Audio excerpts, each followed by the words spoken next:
It is Wednesday, April 23rd, 2025. This recording is in partnership with the EA Creator Network. How is everyone doing today? Woo! Hi, Jake Nostalgic. Congrats on Best Bean. Good morning, everybody. Good morning. How are you guys feeling today? Emily, good to see you. Welcome on in. How are y'all? Larry, good to see ya. Welcome, everybody. I'm doing really good. Thanks for asking, Jake. I really appreciate you. Hi, Chloe. Welcome, everyone. How are we feeling? Hi, Staresha. Oh no, it's thunderstorm with hail. That's no fun at all. We're supposed to get some thunderstorms today, but I don't think it's supposed to carry hail down here by us. Oh my goodness. Be safe. I hope it doesn't turn into like any tornado things or anything like that on you today. Good morning. Hi. Hi, Slammy. Good to see you. Welcome on in. Rumbling outside at you for the moment, right? It's been really thunderstormy this last week. Hi, Spooky. Good to see you. Oh my God, relearning all my schedules. Welcome. I hope that you're doing good. Building in The Sims. I have a great procrastinating with work. Nice. Nice. I know that, what was it called? That one thing is really cool looking. That roof that you were working on is really neat. Raven, Seaflower, hi. Oh, the storm is actually supposed to end pretty soon. Small hails and hopefully not as destructive, but the thunder is pretty obnoxious, right? I know, like, not, oh God, I think it was like Monday morning. It was really rumbly for us. It was crazy how much we were having. Like just those really like deep, low, like really long ones. You know what I mean? Hello, everybody. I hope you guys are doing good. It's going to be another wonderful day of Jellybean Legacy. I'm excited because it looks like we are going to be, I don't know, Jennifer is causing some drama. Goth Princess, thank you so much. For the 16 months, tier 3, you can go ahead and put in a ticket. And then for the tier 3 form, that's exciting. I really appreciate you. Thank you so much. Hi, Natalie, welcome on in. Ginger, good to see you. I'm so sorry that you're tired. Oh my gooses, but thank you so much though, genuinely, for 16 months and going and doing tier 3. That's so nice. Good morning. Hi, Laura. Good to see ya. Natalie, welcome. Hi.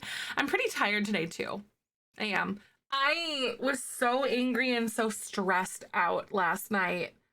I did like a little vent in the venting section of Discord, but oh my God. I'm very irritated. And I'm not happy about it.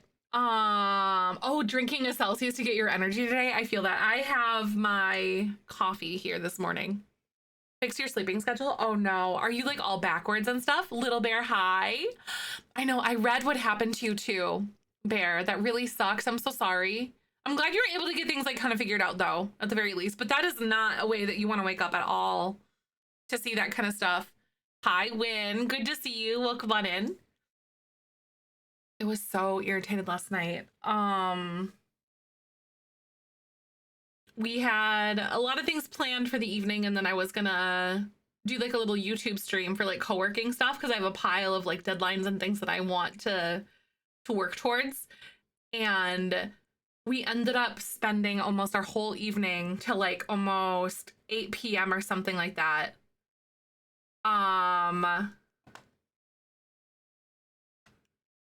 To fix a pants situation. I'm so mad about it. Win, good morning. How are you? It was a pants situation for a wedding. Wait, I was confused. Like, why do I have 45 messages and why are they all Korean?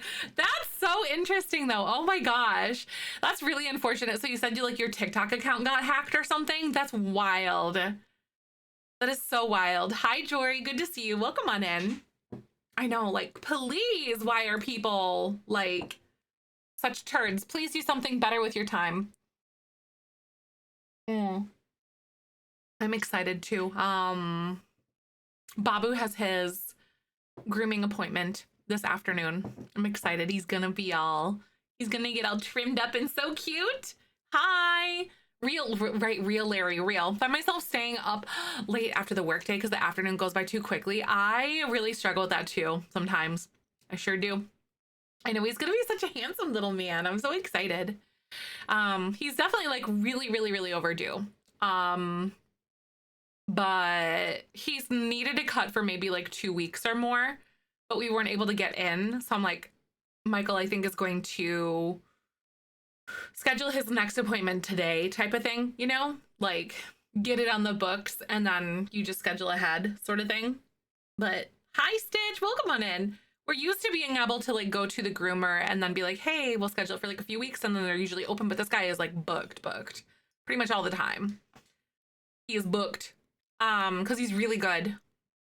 And I cannot complain about that, not one bit. But Natalie, that was, you know, just thinking about like the staying up late after like the work day kind of thing, because the afternoon goes too quickly. Like one thing, I have a tendency to like when I work like later shifts or like, how do I want to say, like a second shift or something like that. I struggle with doing anything before I go to work at all, even if I have to work at like 2 or 3 in the afternoon kind of thing. You know what I mean? Like, so I would just go into like waiting room mode or just like stay up really late and then like sleep until I have to like wake up and then get ready for work and then leave kind of thing, you know? But I'm not that type of person where I can like just wake up before work and do stuff before I have to go work. Yeah, no, like second shift, I was straight up useless. And then, yeah, my work-life balance was garbage when I was doing that stuff. Hi, Star Dreamer, welcome on in. What does Babu look like now? Let me see. He's really scruffy right now. I took a really recent photo like just a few days ago, like literally not last night, but the night before. So this is like what he looks like at the moment. I trimmed his eyes like up in here and like his brows a little bit so he can see better. But he is really cute. This is him freshly brushed. Hi, Caroline, welcome. Oh no, the end stretch of the flu. Oh my God, I hope you feel better. Like better and better though. He really is a cutie pie. Though I love, and here we are in the basement. And here he is like on the floor with us in the basement because we had like, I think it was a tornado warning on Monday. No, that was Sunday night. Hi, Val. Good to see you. Welcome on in. Jaxie, good morning. He is a really sweet boy. He's my little guy.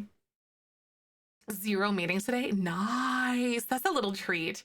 He is so cute, Caroline. I love him with my whole heart. He's such a ham bone. You're the same. Really like when I work second shift, I'm useless during like before work kind of thing. And I found it really hard. I'm here, but I have you on mute because I'm in company town hall meeting. Thank you, Chrisla. I hope you have a good day. I know they can't see what I'm saying, but yay. 0 meetings today. That's a treat. You know, Michael's Wednesdays are like meetings pretty much back to back. Like every other week, it's like worse because there's like 2 bi-weekly meetings that land like on the same Wednesday kind of thing, you know? But every other Wednesday, he's like literally like he doesn't even have time to go to the bathroom almost kind of thing. It's crazy. Hi, Ray. Welcome on in. Good to see you. Emma, good morning. Oh, making dinner and nice, Val. I hope that you enjoy your dinner. Oh gosh, Michael moved his good morning, Space. Good to see you. Michael moved his D&D to tonight because our anniversary is tomorrow. So that's exciting. So we have our anniversary tomorrow. Hi, Dilemma. Hi. So good to see you getting ready for bed. I hope that you have a good day, that you had a good day as well. Thank you for spending some time with us. Good to see you. Brienne, welcome. Oh, you're nervous. I feel you. I get that. I really understand that. For me, it really wasn't that bad, I guess. Also, like, honestly, you'll feel like a little bit of pressure, but then it's like, it literally is just like, boop. It's so, because the thing is so flexible and it's so like narrow and small, and it should like, and I'm talking from like the experience of like one, somehow, you know, like the 2 strings that'll come out, like one of them kind of like snaked up in, so there's only one. So she had to like get in there and like get the other one. And this is like the second IUD I've had to have like removed or whatever. Or that was the second IUD. Because I've had three. The first one was like surgically removed because it completely like went up into my uterus because it got like lost because of like my fibroids and stuff. But like, no, oh my God, it is honestly, no, it wasn't bad at all for me personally. It is hard because you've heard of so many horror stories. Remember, people don't talk about the good experiences, they talk about the bad ones. You know what I mean? And like millions of people have IUDs if you think of it that way. You think about like, oh my God, there's like car crashes or like plane crashes, but think of how many people have flights. You know what I mean? Yeah, exactly. It's like honestly, for most people, it's like super, super easy. Because even with the other string, like the one string getting lost or whatever, it was still like she took longer, but it still was like, oh, that was nothing kind of thing. It just boop, you'll feel a little bit of pressure and then it'll be done. And that's it. Oh my God, yay! Suki, good job! You left your dead end corporate job effective this week. That's exciting. Yes, we're on the Jennifer Hate Club today. Knack, welcome back. Good to see you. Does make you feel so much better, right? But yeah, like, it's like literally no pain. I do want to prepare you a little bit for like if you are not going to put one back in kind of thing, if you're just like taking it out and then being done with it. Most people do have very heavy periods their first couple of periods, and you're not crazy. I had a very, very heavy period for the first one when I had mine out, and then they got better and they went back to normal kind of thing. But that is not an unusual thing.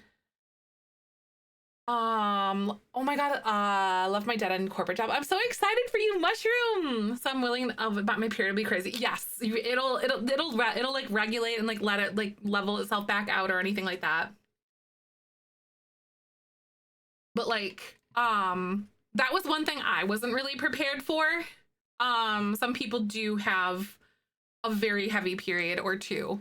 But mine are like pretty much what they used to be before I even had any IUD whatsoever, sort of thing.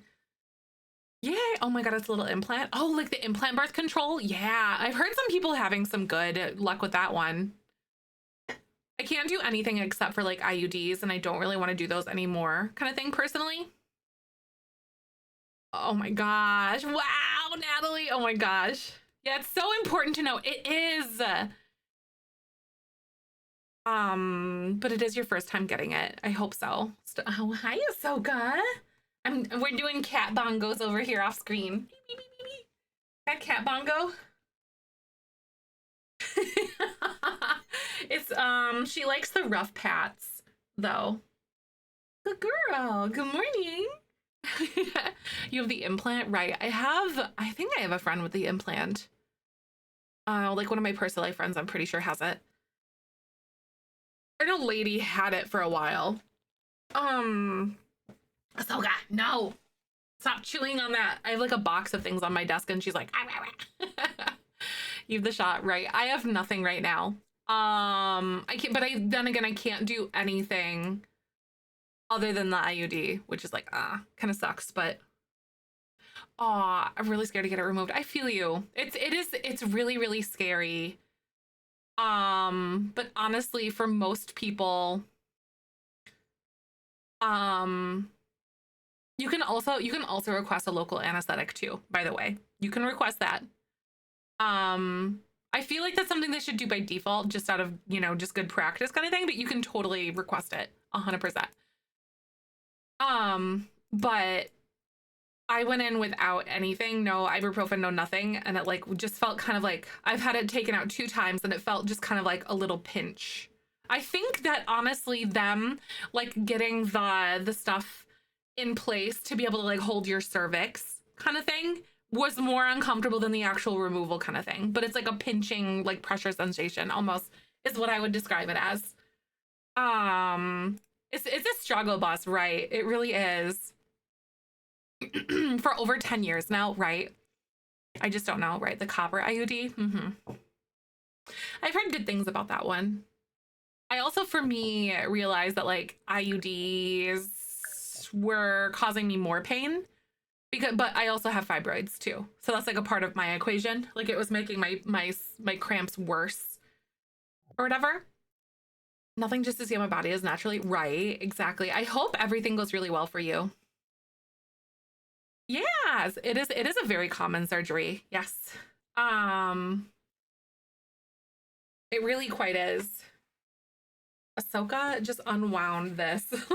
She's like rubbing on it and it like anyway, I'm gonna move that over here. She's rubbing on everything. Girl, honey girl, what are you doing? I got my little prenatal like medicine thing here. Aw. Right, I don't know, Nixumia. I would be really curious to see what that looks like, you know. Good to see you. Welcome on in. My gallbladder taken out in 2012. Yeah, I think my mom had hers taken out, I think. Or something. I don't remember. But I also know that like one of our personal friends had his taken out too, like relatively recently as well. Candace, hi. Good morning. Helps a lot. Yes, no, Val, exactly. Yes, I know that like some of my PCOS friends have like birth control and it helps them with their PCOS symptoms because high testosterone. Yep. Sure does. My wisdom teeth out said I've never had surgery before, but I don't know what to expect. Right? I have no idea on that one either. I still have all my wisdom teeth and I was recommended to get mine out, but I am also terrified, so I get it. I really understand exactly what you're going through. But love it. Yeah, the first 3 months of the Nexplanon implant was rough since I adjusted. Yes, no longer have periods. It's nice. I hope it goes super well for you. Right? I hope it goes well. There's something out there for everyone, I swear, you know. Seems to be different for everyone, unfortunately. Yeah, like I have this one that's fully out, this one that's like partially out, this one that's partially out, and this one that's like completely not out at all. I'm like, oh no.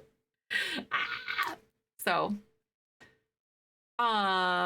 root canal sound, then ever do that again. I've never had a root canal or anything like that before. Not for Azor, mine just won't come in. Oh, right. Did you know that like some people don't even have wisdom teeth anymore? Like it's literally like a genetic like mutation thing, or not a mutation, but like you just don't have it anymore. Like people just don't get their wisdom teeth because they're basically not evolutionary necessary for us any longer. Yeah, evolution. Yeah, like they're not some people just less and less people have their like their wisdom teeth. Yeah, it's really, really interesting. It's crazy, isn't it? Because they're just not necessary for the way that our diets are today, you know. So like, oh, the bodies are like, well, we don't need these anymore. So then, you know, my root canal got infected. Oh no, and pull it like a big one couldn't. Oh my gosh, never want that again ever. No, definitely not. I wish I did have mine growing in, right? Yeah, this one's like completely not in. This one's fully in, and these two are partial on the side. Why we even have teeth since we were born with no teeth, right? I guess like nursing and stuff, you know, like a lot of mammals that are like milk, you know, like mammals breastfeeding very painful. Yeah, it's related to like breastfeeding, and that's why like it's a thing like for teeth, you know, to not be in when you're born because you have to breastfeed. Off topic question. Yeah, what's going on? What you got? Yep, some babies can be born with teeth, and yep, and that would be considered something that is like technically a mutation or a genetic mutation or something. And sometimes I believe those teeth might fall out and then, you know, kind of thing, like they might be born with them, but they'd like fall out usually. Mine removed in some jaw complications due to how small my mouth is and how far they had to stretch my poor mouth. Oh no, my wisdom teeth had to be split into 4 to be removed. Wow, that's crazy. Hey, thanks for the follow. Welcome on in. Yep, you can even be born missing some. Uh-huh. Yep, that's it. You got it. Some people don't have, like some people never lose their baby teeth because their adult teeth like aren't present or however teeth work basically kind of thing. It's really interesting. How did I come up with this legacy challenge? I wanted to create something that made storytelling and getting invested in like your Sims families easier. And since I struggle with that as well. So I wanted it, so I created it in that way. Oh, teeth are so freaky. I agree, Goose. um, but dice rolling came way back in 2019. Um, uh, so 2019 dice rolling. Oh my God. So I think where it came from originally, I was playing like the decades challenge, I'm pretty sure. And then I wanted to see if like wanted to create some more realism in the way that we played the game. And the way that I did that was like rolling if someone like would live or die if they had like a sickness moodlet or something before, like historically speaking, like vaccines, modern medicine, that kind of stuff that would help people ward off illness, you know, because people would die a lot younger and everything because of lack of modern medicine back in the day. So I kind of wanted to emulate that a little bit in my gameplay, as well as like death and like childbirth, for instance, is something that we've had happen as well. Um, so that's kind of where the dice mechanic kind of came in, but then I like actually formalized the way that we do it today. You know, if that makes sense. So it's really evolved over like the last 6 years, basically, on how we like do the dice situation. Including random things. Yeah, because it makes you play different than I would. Yeah, exactly. It would be very cool though, right? Because like after we're done with the Jellybean legacy here, one thing that we want to do is like one thing I want to do is I want to do what's it called? I can't think of what it is. Oh, I want to do like a rich person, like a wealthy version of the decades challenge, because usually you start off as like a very poor family in like the 1880s kind of thing, or 1890s. But I would do it from the frame of like being a wealthy family in that framework. And then I want wealthy people drama. Do you know what I mean? Like, how are we going to lose the wealth? Who's getting written out of the will kind of thing? I know, I think it would be really interesting, but that's like the next chapter of like what I want to do after the Jellybean legacy. Annie, that's so rude. That Discord didn't tell you. That is at my curtains. I don't know if I still am fighting to get my other camera like working. But it's my microphone. How long have I been playing this legacy? I've been playing it for maybe a year, give or take. From writing it to actually like sitting down and playing it, and also in addition to like some little like a week here, a week there, a month or two here, like building and doing other random things that we do as well. But on and off for probably like about 10 to 11 months now, I would say. Hi, Elena. Welcome on in. We do love Richard.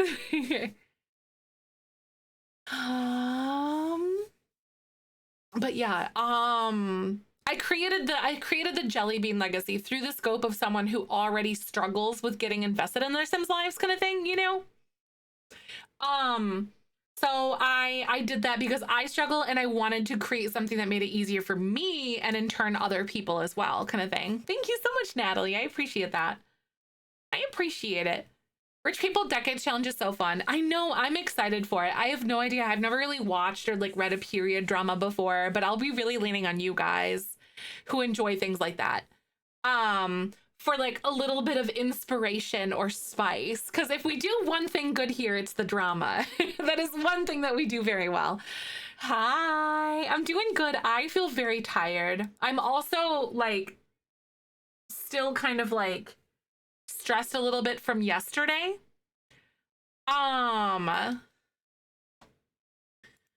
I did like a little venting blurb in our venting section of Discord because I'm just mad. I'm disappointed. But all is well.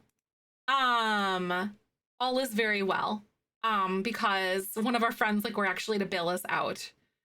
Autonomously flirting without a parent in the home. Right? That's crazy. Reading the legacy info. Thank you. I'm glad you like it. I really do. It really, honestly, with like aside from some tweaks, we actually like wrote it very quickly, to be honest with you. Aside from some tweaks. When is my wedding? It's in June. Gilded Age is a pretty decent period drama on HBO Max. Oh, it's kind of cheesy like Bridgerton. Nice. I like that. I wonder if we would do like the Extreme Decades Challenge or if we would do like just the regular Decades Challenge. I think Extreme Decades Challenge would be really fun. Oh, the Baldur's Gate voice actors playing D&D on YouTube. Nice. That's exciting. I like that a lot, Natalie. That's fun. Astarion is hilarious. Yes, he's so extra. What makes it extreme? I think it goes back to like the 1500s or like the 1600s or something. So it literally goes back to like castle age type of stuff, like the Iron Age or whatever type of thing, or the Dark Ages or whatever. It's basically off grid. Like, even in the 1890s where the original Decades Challenge starts, it's yeah, you have like no phones, like off grid, everything. I want this time I would download a mod so you can't have like phones. And I also would use a mod that Jake had suggested, having like regional limitations to like where townies will spawn in, so you can kind of create your region. Like obviously Windenburg is probably light years away from like Solani or something like that. You know what I mean? You know what I mean? The castle, right? The castle would be literally so much fun. I might recreate a different castle, however, to like, I might recreate a different castle to like and create it through the framework of actual gameplay, if that makes sense, because it's very different to build for building versus building for gameplay. You know, that one, oh, royal family drama, that would be so fun. No, that's so slow. It might be so slow because it was so detailed. Emily, hi. Yeah, like I could potentially use that. I would probably go through and like look at it through like a fine, like with a fine tooth comb or whatever. And then like, yeah. And then see if that build would be something that would be appropriate for us to like use for Decades Challenge kind of thing, you know? Because I just don't know. Gameplay needs to be functional and work. I have my things that, yeah, that look great but didn't work. Exactly. My biggest flex is that castle does work, but I don't know if it would be good for like good gameplay flow though, if that makes sense. You know what I mean? But my biggest flex is that like I had to adjust like I think 2 or 3 different things in that whole castle that I made, and it was functional like 100%. It was insane. But the way it's built, I don't think would be good for gameplay. Yeah, there's in social media in the 1800s. Oh my god, imagine like tweeting, but it's literally you just sending like a pigeon. No, that would be like literally so wild. Like let me send a tweet and then it's just your little like pigeon. A carrier pigeon with a ton of parchment. Oh my god, there's a 180 character limit. Listen. Lady Whistledown is the social media LVR, right? The town crier is pretty. No, the town crier is literally just social media. This reminds me so much, though. A little rural community somewhere, I think in like Wisconsin.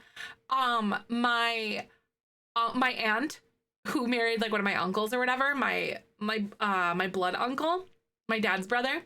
Her mom would like, she basically ran like the gossip panel in their like little local newspaper.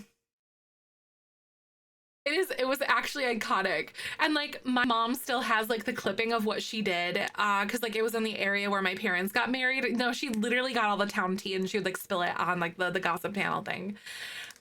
This was like in the 80s and like before kind of thing, because my parents got married in like 82 or 84 or something like that. Oh yeah, it got messy sometimes. But like we have like the little clipping from when my parents got married. And like she would no, she was literally like the gossip girl. In like Southwest Wisconsin. It was crazy. Oh my god. But like she would literally write things like, oh, I went over to Susan's house and I heard about blah, blah, blah, blah, blah. Like literally, like it's like her diary, but like this panel on this newspaper. XOXO gossip girl. If you're in a small town, no, being in and she was like an Olympian as far as being in everyone's business was. Like literally, for better or for worse. She kind of sucked though. No, that's when you tell no one anything. Yeah, no, I'll be like, mind your business. Oh, I would, oh my god. The sassy part of me would like to the sassy part of me would like to give her like misinformation or something. Or something that's just like a really preposterous rumor. Hi, Earson. Welcome on in. Gossip is actually so important for female relationships and safety. It is. And of course, the patriarchy does vilify it. Just saying. And that's that on that. Yup. It really is. There's a huge vilification of gossip because men don't want, women to share their traumas. Exactly. It's the patriarchy. It is. It is. It's so true. Honestly, this is my Roman Empire I'm discovering. Everything links back. Ears and welcome on in. Good to see you. Oh, what'd you have for dinner? There's a difference between talking crap and gossip. There is. There is. And without the message of the day, gossip all you want, right? We're pro-feminist here. Aww. Oh my gooses. Girl said, we listen and we do judge. We do. I do have something for you guys today. Would you love me if I was a worm? Be honest! No, you're not weird at all, Moonrune. Gossip is back. God forbid a woman can report back to headquarters. No, I love it though. Hi, Mark, welcome on in. I'm so glad to see you today. Not weird at all. That's normal way to connect with others regardless of their gender identity. Exactly. And like, I personally think it could be like an indication of like being, how do I want to say, of being in, like, you're very like secure in your masculinity. You know what I mean? It's how I feel about it, at least. Gossip is a key pillar of community. It is. It really, truly is, actually. There is a difference between gossip and being harmful, though, too. There are differences of that. Hi, Phoebes. Good morning. Look, obviously, yep, exactly. Like talking poorly about people, like all that kind of stuff. So, like, there's still like a mindfulness. Like, gossip is immediately thought as being like this mean thing, you know, for the most part. Like, myself included, like, guilty as charged on that one. Like, I tend to have like this association with gossip as being like this negative, hurtful thing kind of thing. Sharing stories and events is, yes, sharing stories and events is technically gossip. It is. I feel better because sitting there I was like, I'm spilling the tea and I was wondering if it was weird for it. Good to know I'm not, right? But yeah, like there's a difference in being like harmful and like vindictive, if that makes sense. Yeah, tea is for everyone. It sure is. Alrighty, we've got Ari. You would love me the most if I was a worm. Send me a message, pretty please. Really helpful in processing things that happen to you, like experiences this way. Am I losing my mind? And like technically what we're doing right now is gossiping. You know, like the beginning of our streams, like the just chatting streams, be like, hey, like someone asked or like brought up like, oh, I'm really scared about my IUD. And I was yapping about like how I had like, you know, my experience with it, of course. Not that it's going to be the same for you, but like, just saying, gotta gossip. Yep, exactly. I've heard of the last name Goss before, and I wonder if it's because they were known for gossiping, because sometimes your surname would be given to you because of like things that you were doing or things that your family were named, you know, like Shoemaker or like Goss or Carpenter or Butcher, Smith. You know, this makes me wonder if Goss is because they were known for gossiping. The Goss family, literally, Val. No, that's so funny. Give me a second. Hold on. Oh my God. Goss. Conversation or reports that about other people typically involving details that are not confirmed as being true. Gossip.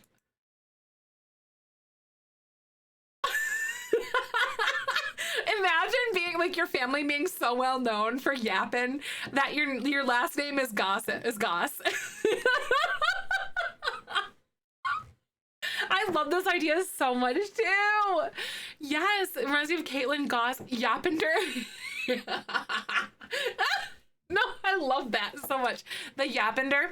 This reminds me of Caitlin Goss from The Sims 2, but specifically from Juno Birch's videos, right? Oh my god.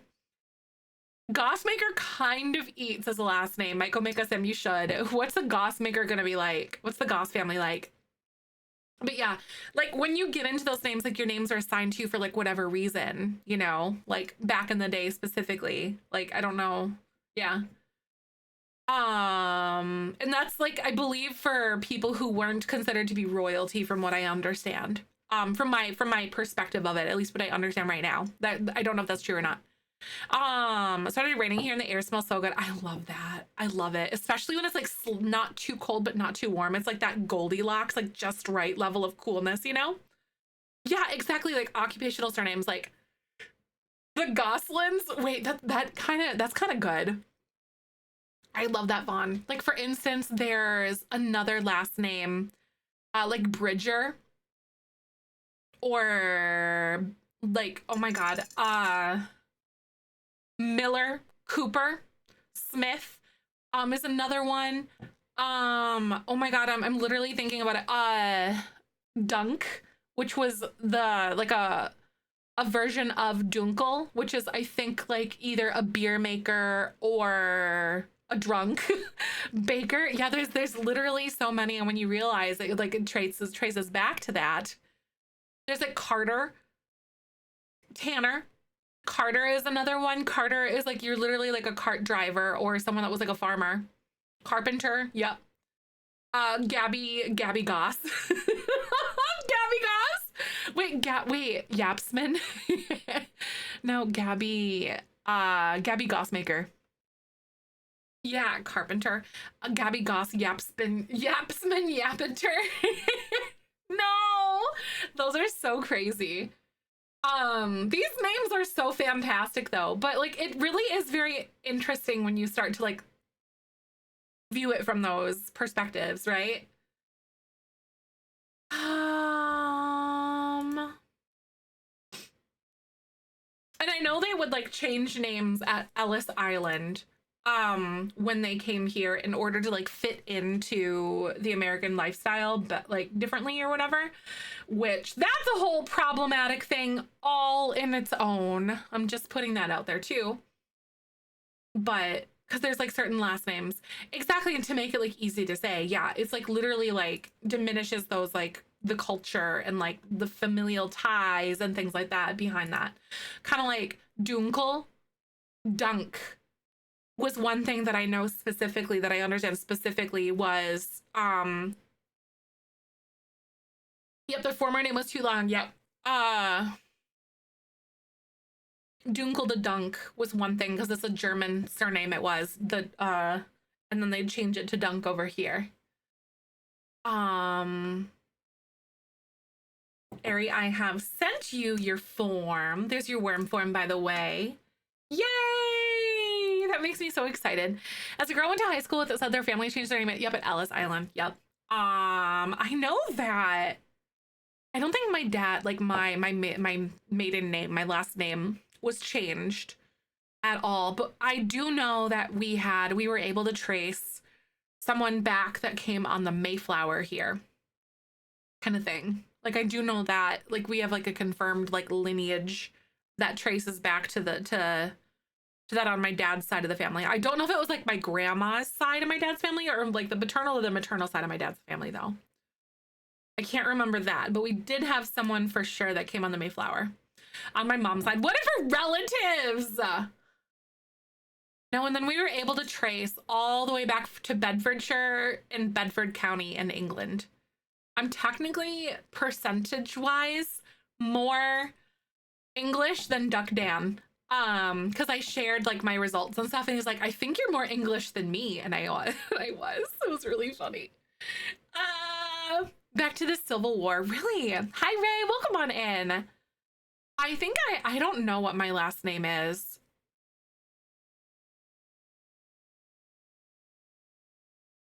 I think it's probably French.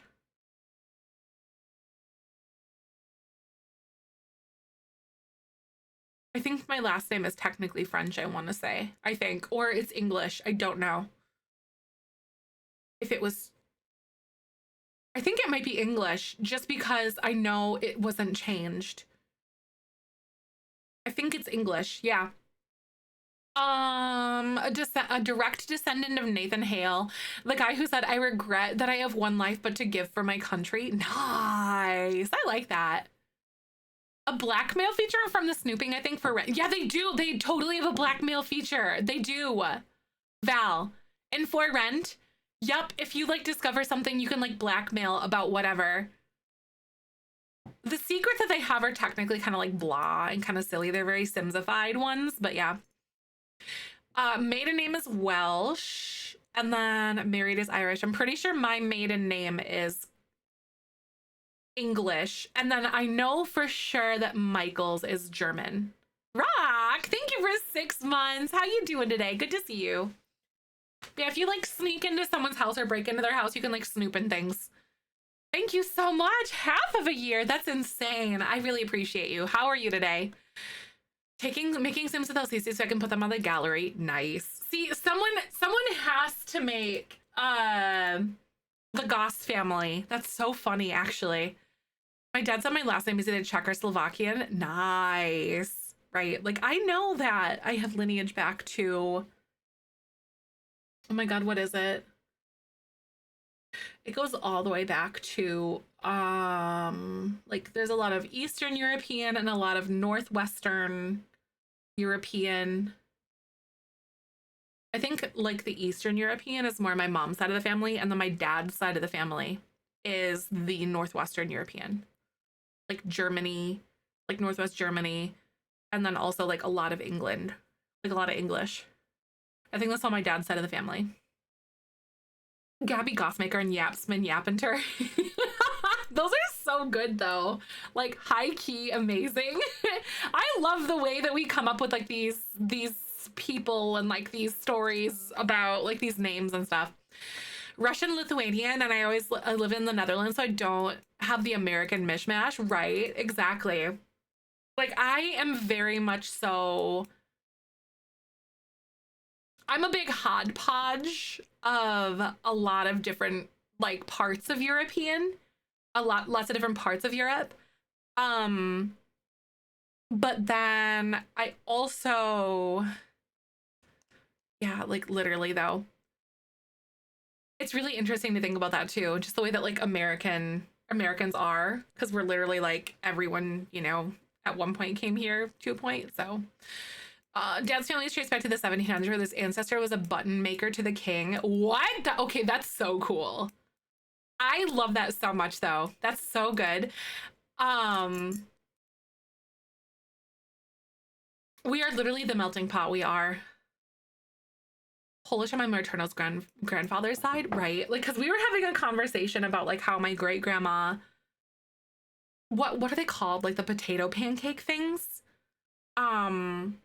What are those referred to? I think it begins with an L. What's the name of it? No. Latkes? I think, right? Latkes. I grew up having those, and we never called them latkes. Like my great grandma and like my grandma and my dad called them potato pancakes, but they're latkes. I grew up eating those. And I was like, oh my God, I didn't have, because I always said about like how I don't know anything about my identity or where I come from or like any heritage or culture or anything like that was never passed down to us, if that makes sense. Like we don't have anything like that. So like, but however, I realized that I was literally eating, like I looked at the recipe and it's literally latkes. And I was like, okay, so I grew up having those, but we called them potato pancakes instead because my great grandma would call them potato pancakes. Pierogi. Oh, pierogi's so good. My great grandma, I believe, made the local newspaper for one of the first women to use a heavy farming machinery. Nice. That's cool. I like that. And I found a ton of cool stuff, right? My grandma did. My dad's mom did when she was still around. And we have like all sorts of stuff. Hi, Reese. Good to see you. Welcome on in. But then, so I figured that out. And then I do know that Bedfordshire in Bedford County, we have like there's like still people that were like there that are like related to me, like through blood kind of thing. It was able to like trace that. So I do know we have like we were able to trace it, and then someone left Bedfordshire County and came and then owns land somewhere in or owned at one point. Let me double check here. Hold on. It was, hi Crafty, welcome on in. Good to see you. I have it written down somewhere. Give me a sec. Did I delete it? I might have deleted it on accident. Oh no, because I had like a section in my own personal like Discord.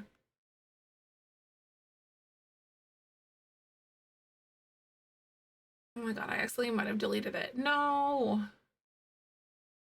But I was able to find like a specific sign or like a specific area of like, there's like a literal sign somewhere in like Virginia, West Virginia, South Carolina, something like over there on the East Coast, where they came from Bedfordshire and then they owned land in that part of the United States as well. And I also know that there's another person that came on the Mayflower as well. Oh, latkes. Oh, you love them. They're so good. I haven't had them in years. My dad used to make them homemade. Same with my grandma. Like, oh, I loved them. Friend who's related to like Belgian nobility and very and quite closely as well. Nice. I like that. We did do the worm. Good to see you, Slammy. How are you? Genealogy, it's really, really crazy. Nostalgic on like who you could distantly be related to. I think I found out that I am somehow related like in a very, very, very minor way through like a sixth cousin or something ridiculous like that to two of my best friends that I met in high school kind of thing. Just because there's like a cousin that's like super distant or whatever, but 37% British, 17% European, 16% Italian, 15% Indigenous, and 12% Irish, and 2% Mali. Michael is allegedly, like, I don't know if they actually confirmed anything, but apparently he's, like, very Indigenous or something. Like, his grandma, his dad's mom was, I don't know. I have no idea, but allegedly she was. I know there's a lot of people that'll like have like claims to things that aren't actually, so I always try to like exercise caution when talking about that kind of stuff, but yeah. Apparently. Eat leftover nachos for lunch. Nice. 50-50, especially when Dutch people think I'm Dutch. Nice. 50-50, right? I get it. It's interesting. But so cool. I don't know a lick about myself, but I do know that there's I am a quarter Irish. I do know that. I'm like 26% Irish. So that is something that I do have, which is really cool. So I was like, yeah, that was neat to discover. I was like, I don't know anything about anything related to that, but I do know that I have the blood. That's it. But y'all, we're gonna play some Jellybean Legacy today. We're gonna dive into the story and get you guys caught up to the point of where we are right now. So as you know, Roy Rosman, who was Winona's dad, he passed away. Driscoll, Vino's uncle, also passed away, like literally back to back. Vino does not go to Driscoll's funeral, and Vino has a large part in hosting Roy's funeral and is really stepping up for the Rosman family. It turns out that Winona is beginning to view Vino differently because of the way that he stepped up for her when Roy died. However, it also turns out that Vino is really becoming attracted to Elsumse, Winona's mom.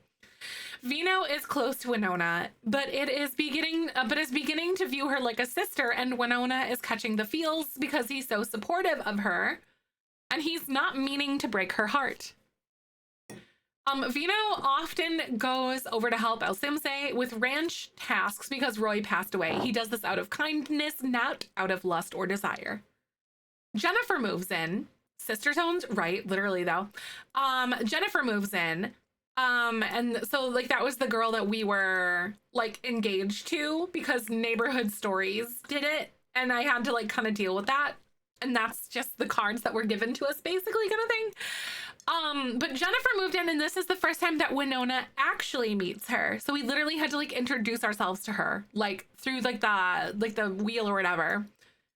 They met online. Jennifer is mean, and she voices her hate for the country life, decor, and everything Winona stands for. She even yells at Vino and accuses Winona of having something romantic with Vino, but Winona denies it, even though she does have feelings for Vino. But Vino doesn't really pick up on these signs at this point and is largely unaware of the way that Winona feels for him. Vino also picks up on the fact that Jennifer is mean to Winona, and Vino is going to talk to El Simse about this and to get advice. So we're gonna get some advice potentially from Winona's mother. Jennifer might be onto us, right? Yeah, he sees her more like a sister at this point. Because I did roll some dice. I won't know. Jennifer's literally like a hot piece of garbage at this point. We're in the Jennifer hate club here. Thanks for the follow. Welcome on in. How you doing today? Nice to meet you. She has this like very big fear of like being cheated on and all that because she hasn't been like there, because it's like rooted in the whole thing with like Winona here, or like Winona and like Vino being around sort of thing. Helena will see, right? I don't know. Like if we're gonna hate her more than like more than Winona, but they really do not like each other though. They've pretty much tanked any of their like relationship or their friendship at all whatsoever right now. Oh, she's paranoid, isn't she? Yes, she is. Oh my gosh, though. But yeah, she's like at every single turn she's just been mean to her. And she's even mean to like Molly and then like Roxy and whatever else. Hi, Tony. I'm glad to see you today. Welcome on in. Did the Discord part of the section like post? It did. Okay. I just wanted to double check and make sure that it actually posted. Seriously, if she keeps up that anger, she might explode because she's very angry. Oh no, that would be a shame. Oversensitive because she's on her period. She started a new novel. Therapy moment this morning. I hope it went well for you. Good to see you, Tony. Welcome on in. Oh no, wait. Are the dogs fighting?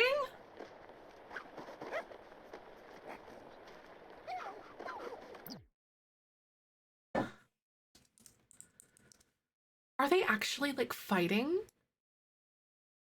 What is going on right now?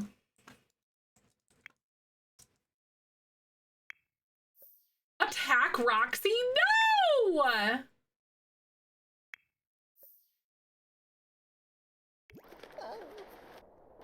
Why are you attacking Roxy? No. I wonder if they can like break it up. Oh my god, Winona. I'm gonna have her like stop that fight. Excuse you?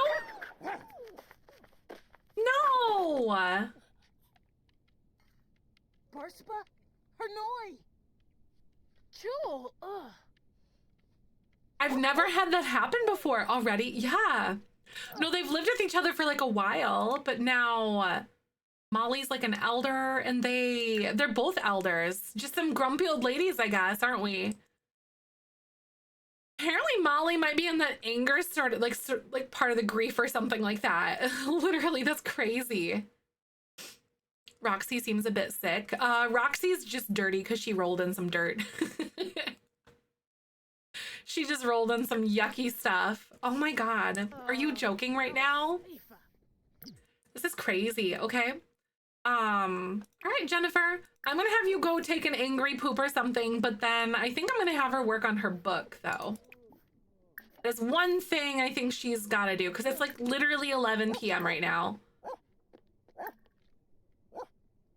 She writes fantasy books, and they're not even good, because she wrote one, but it's poor quality. She wrote A Court of Horns and Posies. You know. Is Winona even, like, tired right now? I guess so. Or she's cleaning, I suppose. But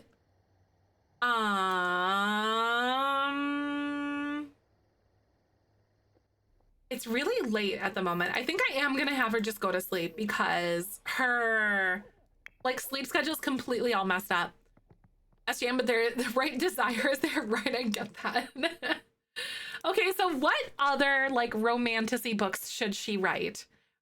Give me a good name and we can make like a pun off of it, kind of thing.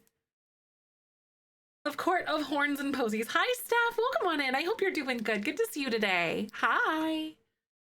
Welcome. I hope all y'all are doing very well today.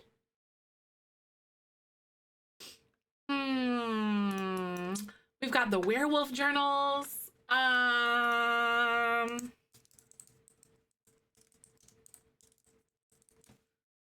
It's like romantic-y books. There's this one. All the romantic-y titles are the same. Are they really? Oh my god. A Dawn of Onyx, A Fall of Ruin and Wrath, Jomeo and Juliet, Fourth Wing. Wait, we could do not Fourth Wing, but we could do like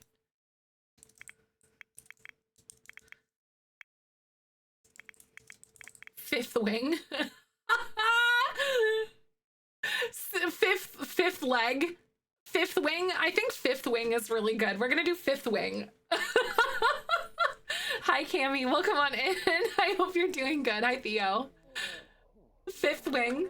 So she's writing like romantic-y books, but the thing is that they're not even like good technically. Like she's just kind of garbage at writing. She like thinks she's really good, sort of thing, but she's actually kind of the worst. You know what I mean? I can't believe that Roxy and them got like in a fight and everything today. Oh, poor girl. She's really miserable and sad. I really, oh my god, no, I can't help this. I need to get a bathtub. I can't stand this anymore. Fifth Wing, like the third wheel, right? Lord of the Rings, but Lady of the Swings. Oh, they actually have one in the game like that already. It's called Lord of the Swings. In the game. Like it's one of the ones that come like in the bookcases. I know we gotta clean the puppy. I'm gonna get this one and put this here. That's true, but not lady. That's fair. But maybe I'll put it like over this way instead, like on this side of the house, or even like back here in this corner. I'll do that instead. Lady of the Trinkets. No, I was literally about to say they're gonna try to take baths outside. This is just the way that they're gonna do it though. Game of Chairs or something. Yeah, like something like that as well. They do. I don't remember exactly what it is, but they have like a pun on like the Game of Thrones. Lady of the Onion Rings. Lady of the Earrings. That's a good one. Jennifer, what are we doing? Oh, Rusty's here.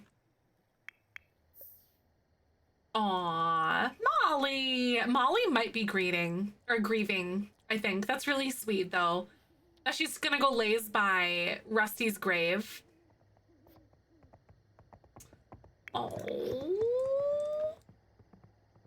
Lady of the Calamari Wings. The 50 Shade on my windows, too. 50 Shades on my windows, too. That's a good one. I really do enjoy like all the puns, even between like the items or like the books and crap that you can get in this game. Like they actually do a very good job of this. Like of all the puns and crap in the game. Spiderwick Chronicles, but Ladybug Chronicles. Cute. Or like, oh my god, this is like Charlotte's Web, I think. But there is another one, like a Charlotte's Web pun somewhere too. Molly, what are you doing? It's Roxy and Molly. Maybe I'll have these two like try to play with each other. I don't know if they're gonna try to play.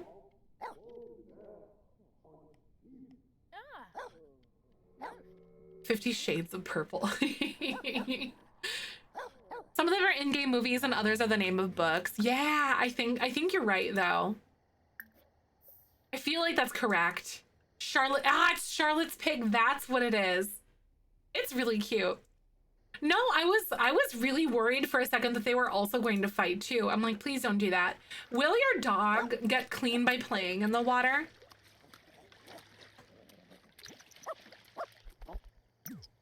I was hoping that they would, but I don't think that they actually do. I think you actually have to like bathe them.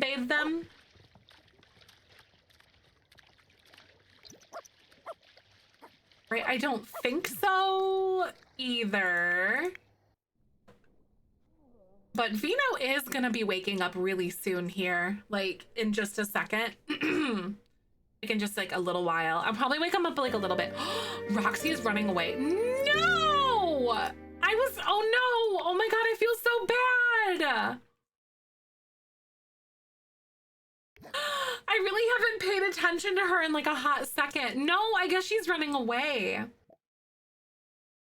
Music lover?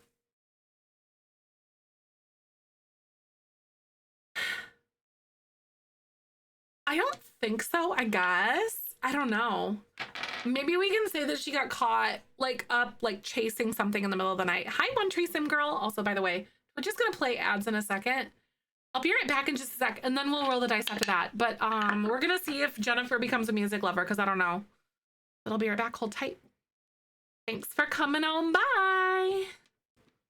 Roll that beautiful bean footage. I know, right? Oof. Very big oof.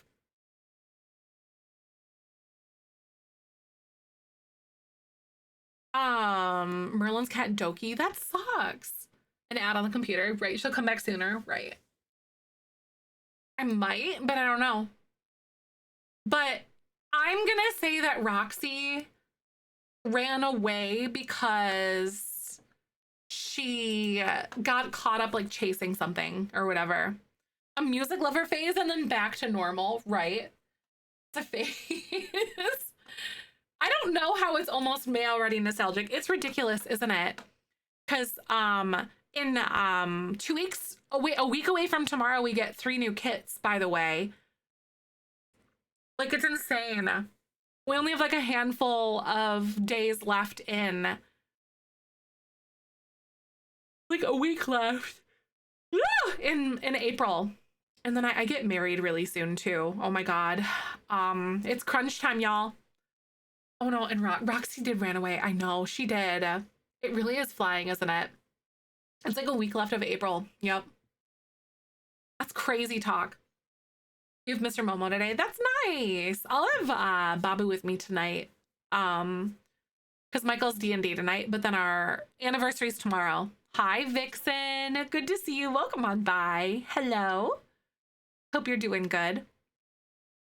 For wedding and after, I'll probably stream that Wednesday afternoon, like my normal streams.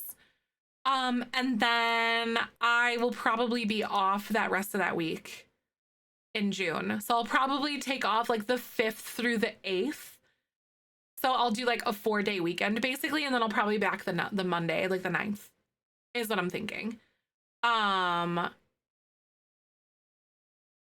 yeah. So I'll probably take off the 4 or work. I'll probably stream the 2nd, 3rd, and 4th, and then take off the 5th through the 8th. Well, the 5th and 6th, because I never stream on weekends ever, like usually, unless we're doing like a specific event or like a subathon. But yeah. So probably just that Thursday, Friday. Because we don't have a honeymoon planned. A Benjamin and a wedding sticker. Oh wait, a wedding veil. That would be so cute. If Maple had commission room, I would so do like a wait.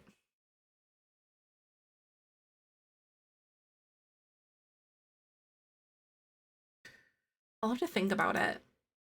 Wedding's gonna be exhausting, right? I'm doing a lot of work now versus later, you know what I mean? Like, so the week of is just kind of like coasting and stuff. I was honestly like almost stressed or just disappointed.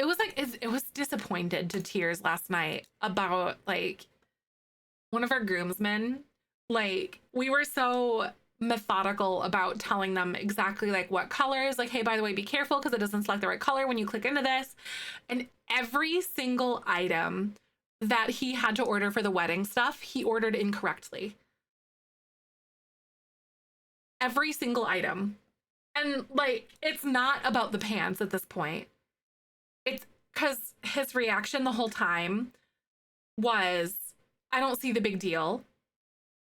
I don't know exactly right, Jiggly. So I really appreciate Jiggly seriously bailed us out, guys. Seriously. Because this is the thing as well, because all the other guys have had their pants and everything, like they're all good to go. But Cole stopped making the pants. So he ordered the wrong color. And he was like, I don't see the big deal. It's not that different. They're very different, like very different. But literally like, so it was literally the last pair. Like they were on clearance, and like the person at Kohl's, like our local Kohl's, like, cause we had them check like locations where we knew friends were. And like, they literally, she like looked it up and she's like, okay, it looks like there might be one in this city. And I was like, okay, we can ask like Jiggly and Alicia if they can go, or Jiggly and Mickey if they can go. It was really lucky, but she found it like buried. It was his size, the right color. Man! No, literally though. At this point, it's not about the pants because it's something that cascades through every single occurrence that we have like with this person too, if that makes sense. And it really, really sucks. So at the end of the day, it's just pants. And we did find like a potential alternative that is a little bit different, but like the color is like almost identical kind of thing, and like a different pair of pants, but they were like triple the price for him. At the end of the day, no, not Michael. It was, this is like a friend, not Michael. Like one of the groomsmen. But I'm just disappointed at that point. At the end of the day, we would have figured something out, but it's like, we literally gave every single piece to you. We made sure that like it was affordable, available, whatever, like every single thing. And like told him explicitly like all of the colors, everything. And then still was like, I don't see the problem. And I'm like,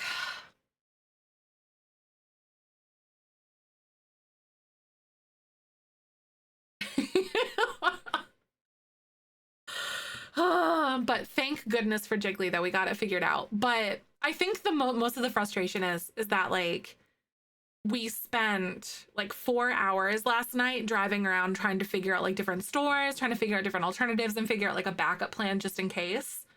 And like we got it sorted, but it's still just disappointing that someone can do that to someone else, you know? I don't know. Does that make sense? I don't think that's like, yeah, the nonchalance, yes. Oh, Michael is very upset. I think I'm holding on to it a little bit longer though, because that's like, it'll take me a little bit longer to like process it and work through it. But yeah, we made it like super easy to do. And really, really, really like emphasize like, hey, by the way, when you click on this link for these pants, you know what I mean? Like when you click on this link for these pants, they will not be the right color. So be careful to click the correct color. And then still didn't do it kind of thing. And like, but that was also with the shirt, and it was also with his shoes, and also with his like suspenders and everything else kind of thing. So every single item, I'm like, dude, pull your head on your butt. I'm just, yeah. It is really frustrating because you do so much to try to like explain to someone and like make it easy for someone kind of thing, you know what I mean? And then they still are just like making things even more stressful than it should be in the first place. And the thing is, I see this person doing this like to his wife and other things. So I'm just like, oh my God, you know what I mean? So I think that's also something that's like compiling it for me too, as well. It's just, what is it called when someone will do something incorrectly on purpose to get out of doing something in the future kind of thing? Like they'll do it just wrong enough to get out of doing something and they won't take accountability. There's a specific word for it. Weaponizing competence, exactly. Like the definition of weaponizing competence. Like at the end of the day, it's not about the pants. It's about how you treat other people is really what it is, you know? 1000%. Like the pants, whatever, no one's gonna notice. But it's just about how you treat other people kind of thing. You know what I mean? Weaponizing competence. Yep, they will literally like do things on like just wrong enough on purpose to where you don't ask them to do it like they won't be asked to do it again because they'll just do it incorrectly kind of thing. Yeah, exactly. Right. It was like, because we try to make everything like you could reuse these pieces really easily, like a basic shirt, like everything looks really nice and they're affordable and available. But anyway, it's water under the bridge now, and I'm really grateful for Jiggly Claw, but I'm still just hurt, I guess, like kind of almost on behalf of Michael too, I guess. It's like my empathy thing, kind of like, you know what I mean? I think that's kind of where that frustration is kind of like bubbling up for me. It's like all that. He's lucky he didn't spend more money, right? Michael's craft store. Right? No, literally though, Jiggly. It was the last pair. I literally was like, oh my God. Because on the handheld, you just don't know if things are like going to be out of stock or in stock for real, you know? Oh, but extra disappointing. Exactly the planning and stress that goes into that. 100%. Yeah. At the end of the day, it's not about the pants, right? No, it's so common. Michael, my fiance, has had different people that are different friends throughout like different chapters in his life kind of thing, you know? Or his best friend has been Michael in different pieces of his life. His childhood best friend was Michael. His college best friend was Michael, Mickey. And then now his adult life friend is still Mickey. His best friend is still Mickey. Like, you know what I mean? Like his best friend has been named Michael throughout his whole life. And he's had like several friends that have been Michael. I think we have Michael, Mikey, and Mickey. There's 3 Michaels in our wedding. They all go through by different names and stuff, but Mycicle. Mycicle. Exactly right, Val. And I think that's really what it's about, though. Disregard it. No, it makes it so much worse. It feels like that just... Yeah, I think you guys know what I'm talking about, and like how it's not about the pants or the outfit. At the end of the day, they're just pants. We would have figured something out, but it's about like the pure lack of care and concern for other people, or the way that like people navigate through life and how that can impact someone, and like doing things as simply as like ordering the correct item for like a person's wedding. Like, if someone asked me to be in their wedding, like I would do my best to try to make that as like, they don't even have to think twice about me doing what I'm supposed to do kind of thing, if that makes sense. I don't know, but that's just like my general thing. 110 for only 10%. No, just kidding. But yeah, I was like heartbroken yesterday, and I still am. And it like, I'm a very forgiving person, but this is something that really like, almost like a true color kind of situation. I don't know how to put it. Like you're agreeing to like be in this wedding or be a part of someone's big day or whatever, or their life or something, and then you're just doing all of these little things to sort of like throw wrenches in their tires, I guess. Yeah, I guess it kind of sucks. Just heartbreaking. Being able to count on someone is really critical. Everything? No, exactly. Or like trying it on when you get it kind of thing, you know, to make sure that it is the correct size or is the correct thing. Because sometimes errors also happen too. Even if you technically order the correct thing, sometimes things get shipped to you incorrectly. And that's just the way that it is. You know what I mean? It's just the way that it is. But yeah. Even if I look bad, right, I get it. It's just heartbreaking, but thanks for letting me vent.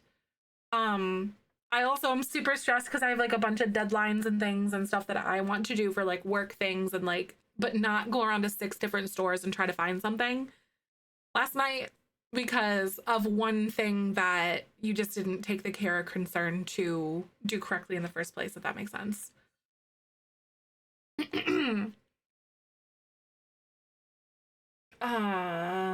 Right. It's good and healthy, and it's so frustrating. But all in all, the wedding planning process has been very good and very stress-free. Like things have been good. Like I have a lot of anxiety because I'm worried that I'm like forgetting something, but it all in all, like it's been really manageable and very good. But yeah, it just sucks. Angry empath, so experiencing similar emotions on behalf of my bestie right now who's getting married this year. Aw, I'm sorry though. That does suck.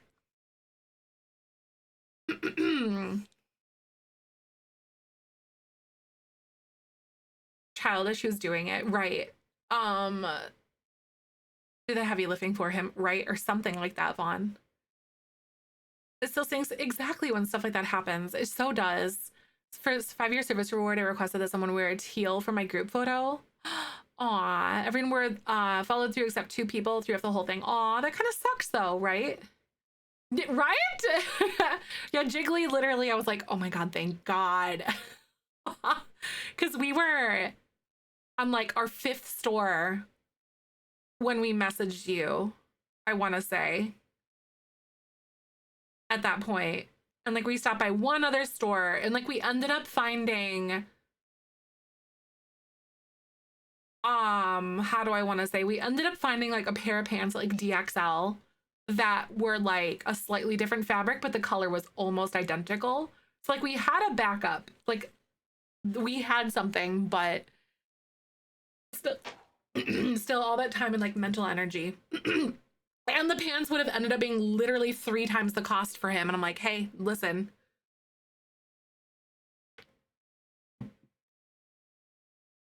Right, FaceTiming it close was weird. It was like, oh, we were trying to like whisper. Plus we had like bad service. Much calmer now, right?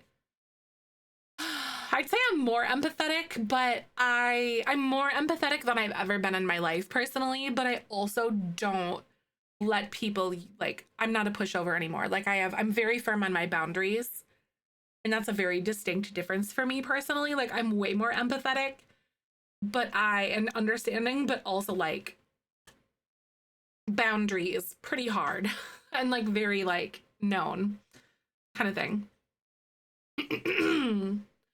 So we've got this music lover thing going on here. Is Jennifer gonna be a music lover? Exactly. Yeah, for not caring 100%, right, Jiggly? Because mistakes happen. That is what it is. So this is 1 towards yes, but doing something on purpose that is incorrect is not good. 1 towards no. So working on it's so hard because it's a fine line of like, yeah, you know. That's 1 towards yes. Yay! So she is going to be a music lover. So Roxy's also running away. That's kind of unfortunate, but I'm going to say that she probably is running away because she's chasing something. Chasing attention, I see. Winona. Oh. Oh my God, Ocean and Mahali, hi. Oh my God, yes, God's Princess. Steven is on TV. He is. Steven's gonna be on Chicago Fire. The episode is airing tonight. So if you guys watch Chicago Fire, Spring Sims, Steven is gonna be on it. It's on Peacock. It's on NBC tonight, and I think Peacock tomorrow. 8 p.m. Central, I want to say. I'm so catching up. I'm so excited. Yes, Steven's gonna be in it. You guys, yes! I'm really excited for him. It's been a dream of him to like make waves and like take steps for this. And he's so brilliant, you guys. He really is. He is such a kind, driven, and brilliant and go-getter type of person. Like you guys have no idea. He's gonna be in Chicago Fire. He is. And it's not like he's an extra from what I've seen. It's like, that is Steven right there type of thing. But genuinely, like, seeing him through the scope of like friendship and things, not only through like a content creator, but like through the scope of like a friendship and someone that I know, is like, he is kind. He is so patient and so driven. And so like, he just does what he wants. He's like, I'm going to do that. And then he does it. And I'm like, do you experience anxiety? Like, is anxiety something that's in your... He literally really is sunshine personified. And it's not just what you guys see on camera. It's something that you see through like friendship. But like, even if he does experience like anxiety, like what do you... Tell me your secrets. You're like, couldn't be me. I would have just liked to not have, like, even if he does have anxiety, like, I don't know, he's like, just, he sets his mind to it and then he does it. And it's so awesome. And I genuinely love that about him. He's very thorough with his work and what he loves. And he is like, I'm going to do that. And I was like, that's a good guy right there. He's playing with the firefighter career in The Sims 3. You know he is. Mm-hmm. Yeah, it's great to see though. I'm really excited for people to like shoot for the stars and then, you know, that's it. So that's great. Good stuff. But it's tonight. I think I posted it to my story and he posted it to his story on like Instagram. I'm pretty sure it's like, I think it's tonight on NBC and then tomorrow on Peacock, I think is what it is. But we have a personality trait change coming down the road right now. Is Winona hot-headed? I could kind of see that because she's been under like this big amount of pressure, and like when you're not in a good situation or relationship, it changes you a little bit. You know, it can harden you. It can make you like act out in ways. You know what I mean? Oh, that's so cool. Nostalgic. One of my friend's husbands does the special effects on the Chicago shows. That's nice. That's really cool. Exactly. This change with the toxic Jennifer around. It's much to ponder. It really is. I know the pressure is like so real though. Like when you're not in like a good situation, you know. We're gonna do this. So is she hot-headed? Yellow is yes, red is no. Best of 3. That's 1 towards no. Apparently not. She's not going to succumb and let this make her become an angry person. It's not something that she's going to have happen. Oh my God, celebrate Jennifer's birthday by throwing a rocking birthday party. Does Jennifer deserve a birthday cake, you guys? I'm just kidding, but also. But also, hi, Dead Tired. Welcome on in. Jennifer Hate Club members, click here. Right? I'm into this. Nope, Nostalgia's like she doesn't deserve any of it. Kick her in the knees. A normal quality cake at best, right? I feel like she... She finished another novel. Is it even good quality? Oh my God, wait, okay, so it's normal and poor quality. Fifth Wing and A Court of Horns and Posies. Just cupcakes, right? Like one single cupcake with a candle in it. I wish that you could use cupcakes as like birthday cake kind of situations, you know? I really wish that you could. Box that is overcooked so it's dry. Ew! Or it's like really weird and like chewy. Whatever, you know? Like, it's just not great. Oh, Vino. He's having a really hard time with this. No frosting, just dry. How many of you guys don't like cake with frosting? Though, question for you. How many of you guys don't like cake with frosting? Are you a frosting person or not? The book puns, there's a series of unfortunate events. Oh, there is. I remember that. Lexi, thank you for the lurk. I don't like cake, period. Really? Why? Jelly or whipped cream? I like the whipped cream frosting. The whipped cream frosting is what I'm all about. 100%. All the way. Whipped frosting, I'm a whipped frosting girly. We tried to get whipped frosting for our cake, but it doesn't hold up for like our wedding cake, but it doesn't hold up the same as like the, how do I want to say? It doesn't, as like the buttercream. Airy light cakes with a lemon curd. Oh my God. Cream cheese frosting, I will mess that up. I made a carrot cake over the weekend. It was really good. It was actually kind of tragic. However, the topper on our cake, she's gonna make us a funfetti cake. So I'm just saying, it's just a vanilla cake with like sprinkles in it. That's like very vanilla flavored, but she was able to make that work. I was like, this is a weird question, but this is like my favorite cake. Red velvet cake with cream cheese frosting. Oh, I love cream cheese frosting and red velvet.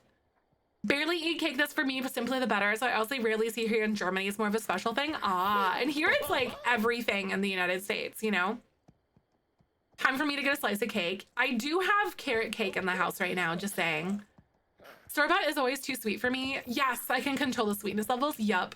I typically don't like store-bought frostings either because they're so sugary. It's almost like gut-wrenchingly sugary. But making frosting at home is super easy. Like, whenever you do, I usually do like 2.5 cups of powdered sugar to 1 8-ounce thing of cream cheese and a stick of butter. Pinch of salt for like your cream cheese frosting. So it's slightly less sweet and it's got more of that like zing to it. That cheesy zing. But yeah. Boxed gluten-free red velvet cake mix because that's my favorite. Ooh, that would be a really good find. I'm sure it exists somewhere. I really am sure that it exists somewhere. It has to. Because gluten-free stuff is a lot more available than it had been in the past, you know? Your birthday's in a few days. Yay! Yes. Oh my God. You absolutely should ask your mom to still make you a cake. You can be like as old as you want to be and like still want mom to make you something. 100%. Hi, Bomber. Thank you so much for the 2 months. How are you today? Good to see you. Happy early birthday, though, Lexus, in case we miss you. Which has a dream cake and it's like a sand cake with a sweet brown sugar coconut thingy on top. That sounds really good. That sounds delicious. Let me go make my demands. You totally should. I better get an Easter basket. I'm a mom myself, right? No, that's really cute. I love that idea. That's adorable. And I think it's totally all right. Like, you know, being at, like, especially if you have that relationship with your parent, go for it. Because, you know, not to be grim, but our parents aren't going to be around forever, you know, and like, it's all right to still want something like that. Hi, Mahali. Welcome on in. Also, thank you so much for the follow earlier. I really appreciate that. Welcome on in. How you doing today? Living in different states ruins the vibe. Yes, right? May 1st, I'll probably be here looking at new kids with everyone else. Oh my God, that's right. It's like in a week. That's so exciting. Lexus, I'm so excited for you. New kits, because we're definitely going to be like hollering over those new kits. I know, right, Crafty? I feel you. I get it. Better you fight her. Hey, Lady K, welcome on in. Good to see you today. Yes, there's 3 more new kits. The gameplay is about, hi, Teddy, welcome on in. So this is the Jellybean Legacy. Right now, I'm kind of just grinding up a lot of skills because there's some things that we have to do, but Jellybean Legacy. I wrote this Legacy challenge through the scope of somewhat, like through, because I struggle with getting invested in my Sims lives, so I wrote a challenge to fix that. So there's a kit that's going to be like a restoration workshop, apparently, Brando. There's one that is an elder-related kit and a kitchen clutter kit. The new kits are going to be coming out on May 1st. They were announced in the roadmap in like February. I know they sound really nice. I'm very excited for all 3 of them, to be honest with you. Oh my God, you're playing JBL tonight. Yay! My mom, did anyone else's parents used to hide their whole Easter baskets instead of like the eggs? Because we used to have to hunt for our Easter baskets and not our eggs. Because she used to go like all out and do like crazy baskets and stuff for us. My mom did that. See, right? It was cute. Baskets were hidden when I was a kid. Yep. It is. It's cute. We never did the Easter egg hunts, but we had eggs like in our baskets for us. Vina was dressed as a hot dog. Oh my God. Just casually. You're right. She still does for the grandkids. That's adorable, Miss Kim. I like that. But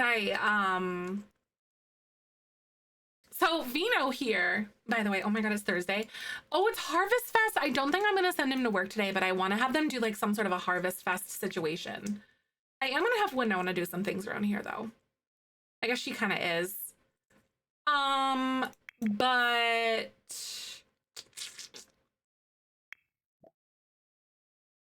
so Vino has been doing a lot here, by the way, with like raising his, oh my God, he's level 10 in his horse skill stuff.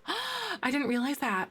But he has to max his nectar making and his veterinarian skills. He's almost level 5, basically, as well as his horse riding, nectar making, and veterinarian skills.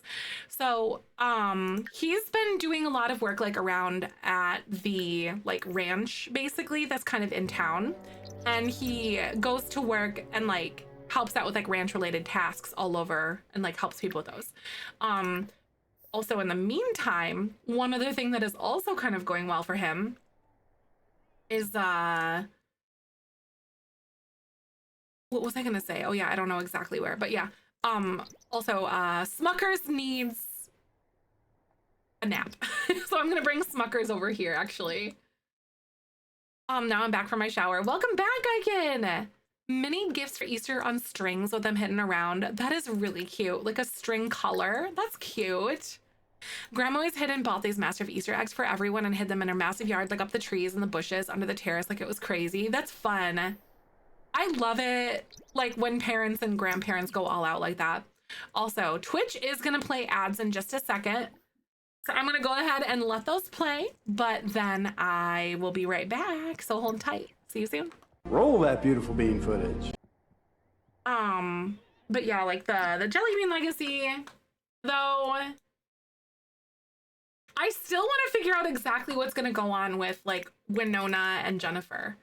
Like Jennifer is sleeping right now, so this means that we aren't currently arguing, but she's been so mean to Jennifer, or she's been so mean to Winona. I think I might have her complain about this way of life in this area too, because she's someone who's from the city and she doesn't really like this way of life at all. But she moved out here for Winona, basically. And she's been like treating her like an absolute pile of garbage, so I hope she stubs her toes, to be honest with you. My sister did Easter egg hunts for the grandkids, but this year my niece did it since my sister moved out of Vegas, but flew in for Easter because my great nephew kept asking when he can go to the airport. Oh, so we can visit her. That's so cute. Nice, Aiken. Oh, that's awesome. Like Michael, what is it right now? So Michael did like switch our laundry this morning. A grandma's boy 100%. That's adorable though. I love it. That's really sweet. The invisible water bottle, right? It's my Sims water bottle.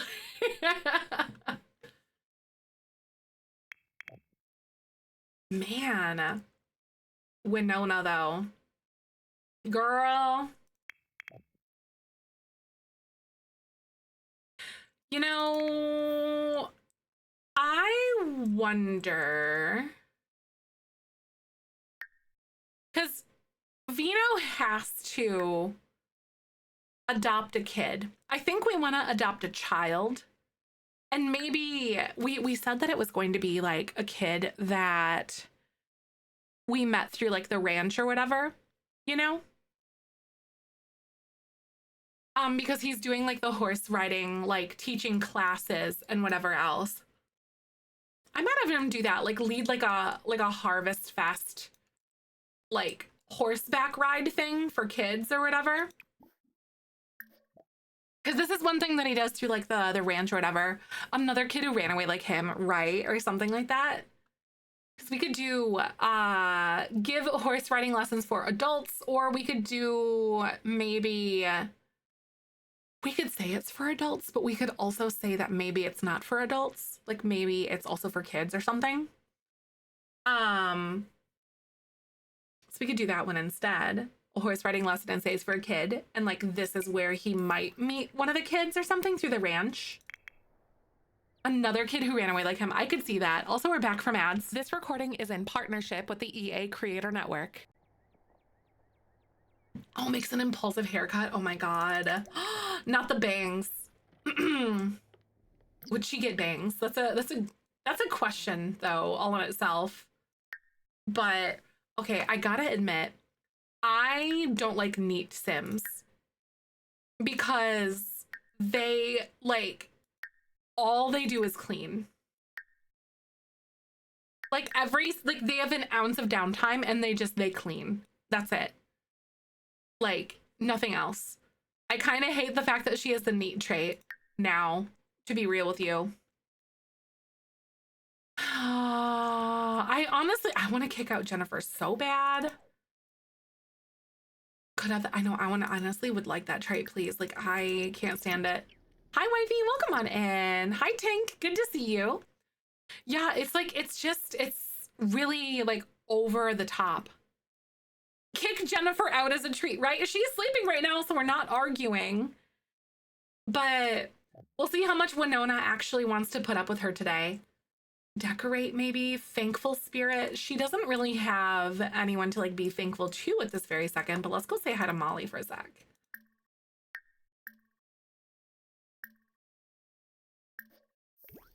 Some traits should be like a preference or something instead of, yes, right, like the because we were talking about like the food preferences earlier, right?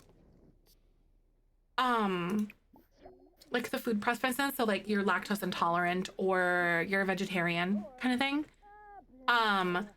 Or then clean is like maybe you have more of a, or like a neat sim, like you have more of a tendency to just naturally clean things versus like cleaning like compulsively, almost, sort of thing. They can send you a thank you card via the mail. Wait, who can? Happy Harvest Fest, get out of my house. No, I honestly think like, oh my God, if Jennifer is the type of sim to maybe like wake up and just start like yelling or whatever. Wait, are you really doing a dice roll to decide what's for lunch? It's the best like executive dysfunction thing ever. Oh, the expansion packs, right? I'm excited for you to start getting those. That's awesome. Maybe that's the last straw, right?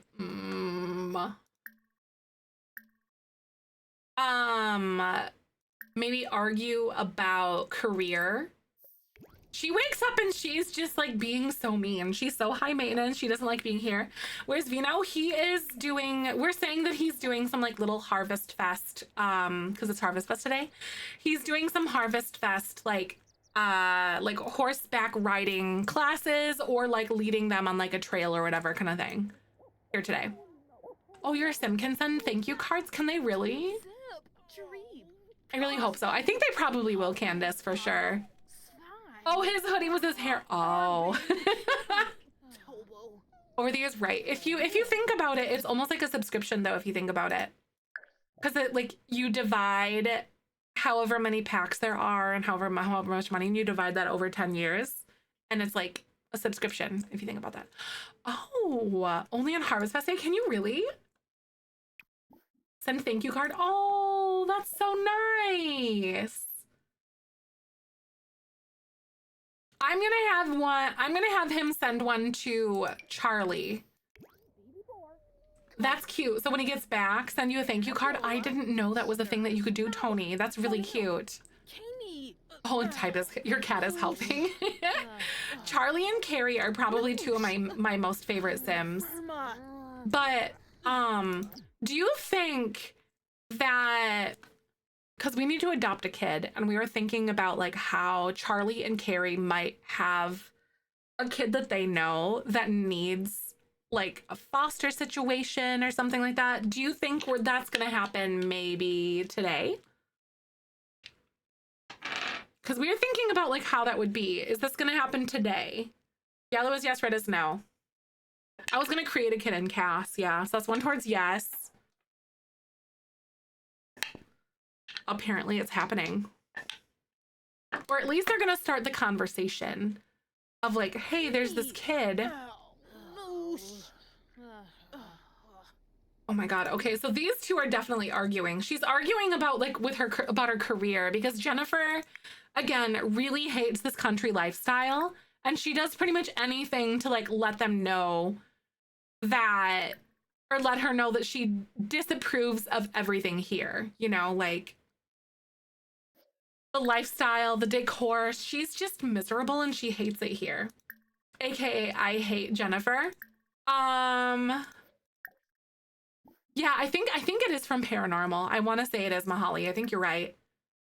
Complaints.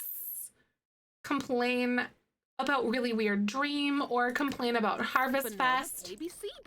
I know, literally the lowness of them is crazy. Life and Death, Horse Ranch, growing together, high school years and cottage living, get together, equal lifestyle for expansions. Nice.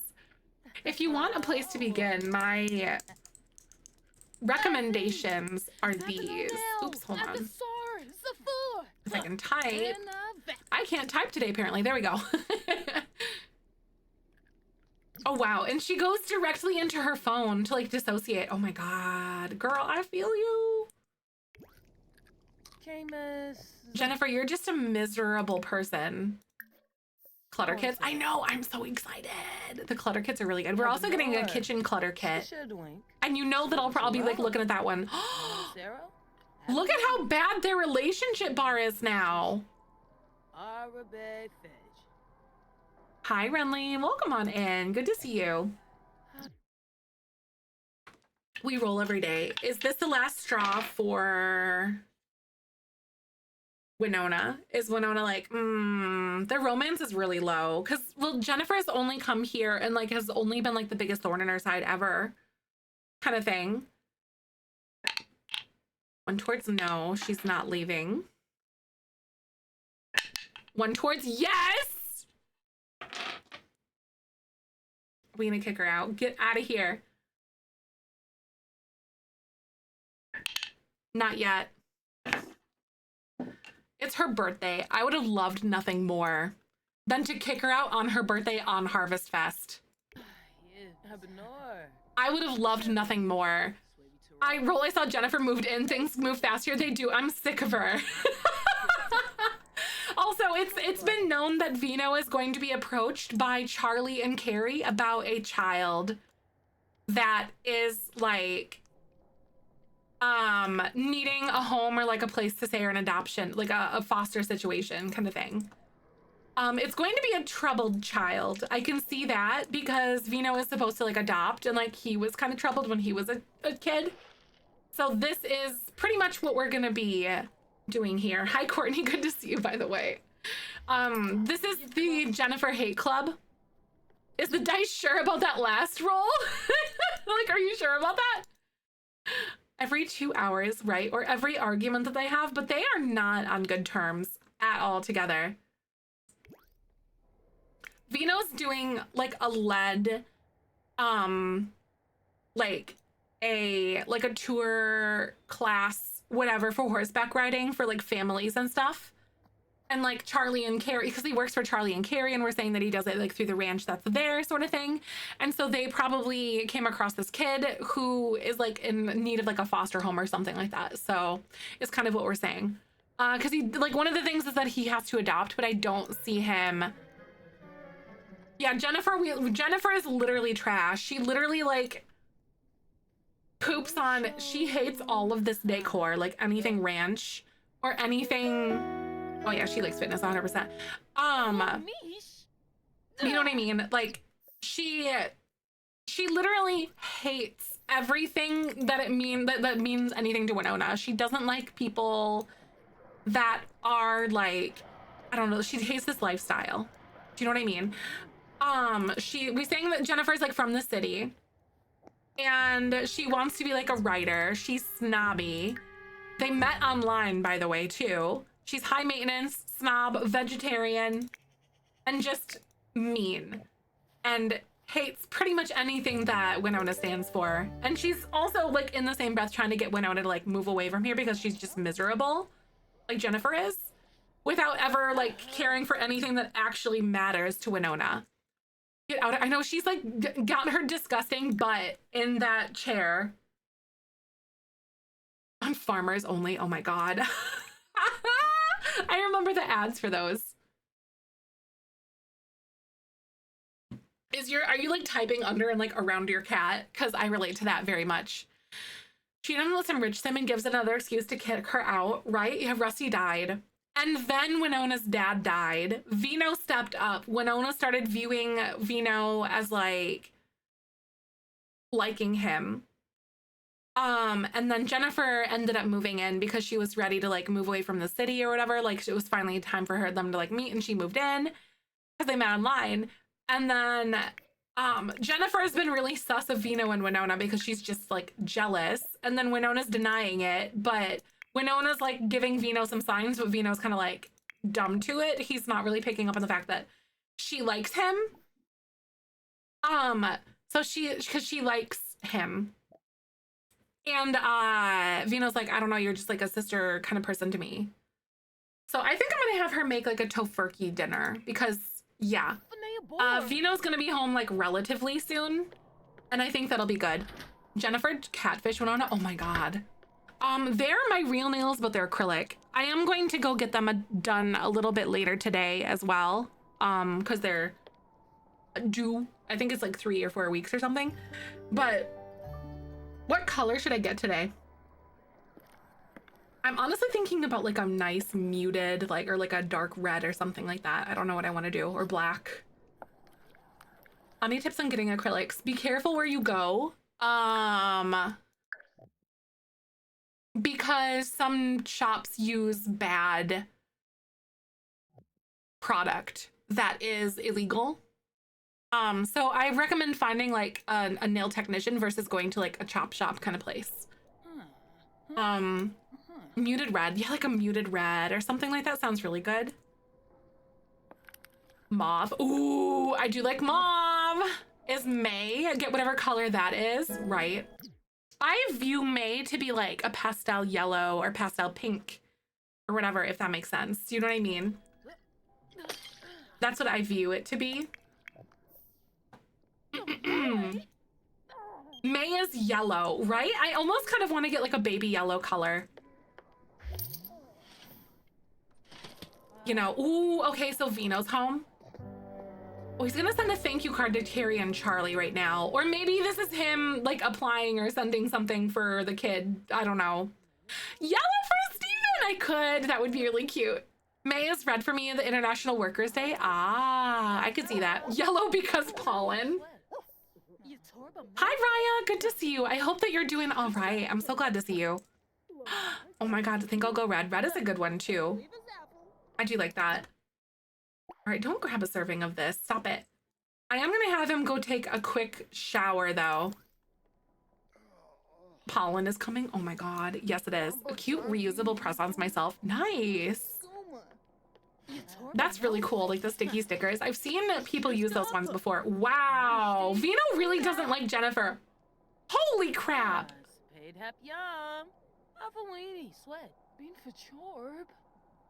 I haven't left my bed today. Oh God, literally though. Oh my God, El Sumse is an acquaintance was telling me how much they dislike you. Try being a little nicer. Oh my God, dude.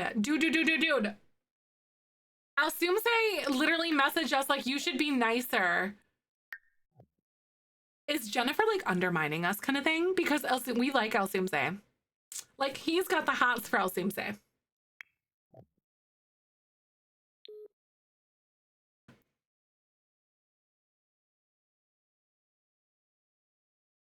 Find you in the gallery. My gallery ID is Zefrine TTV, if that helps at all.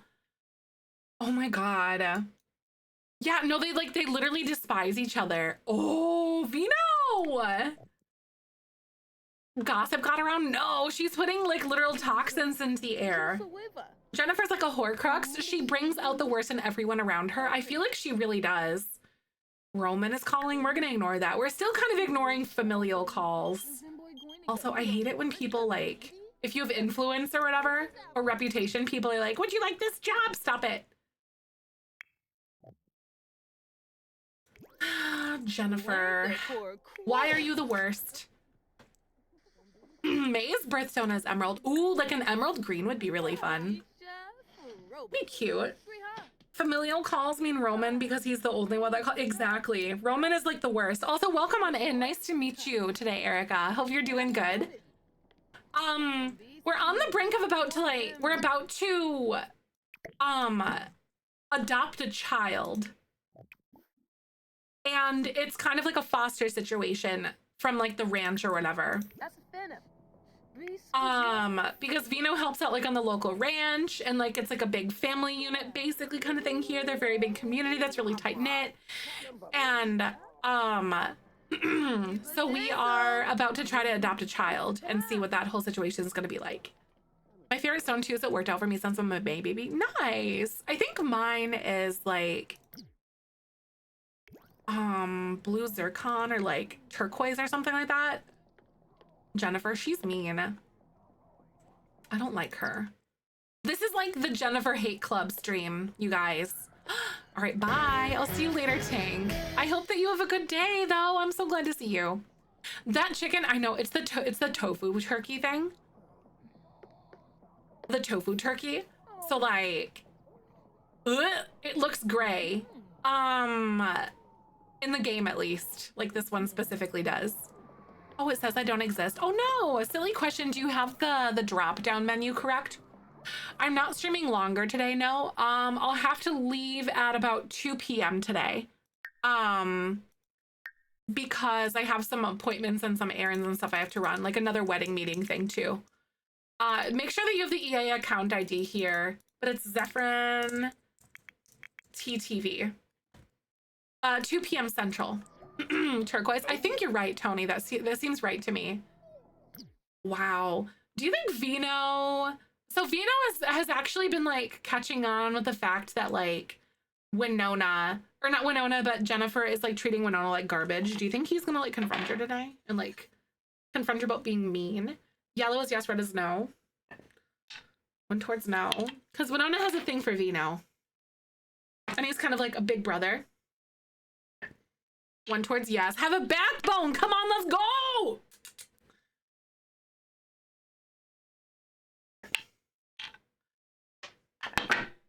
Can you have a backbone, please?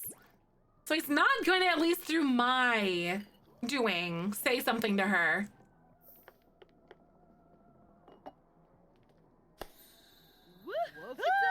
Oh God.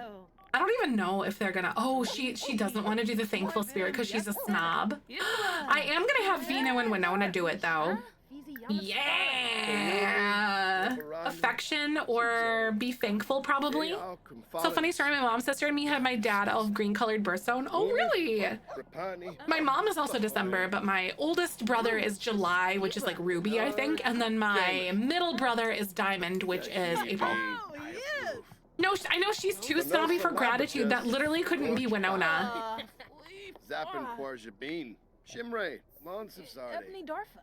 Who's calling Vino right now? Oh, I hate that. When the random people call you like, hey, you should get this job. Peridot? Ooh, that's so cute. August is just Peridot. My fur baby was August, right? I think all my cats, Dave, Kyber, and Ahsoka are August.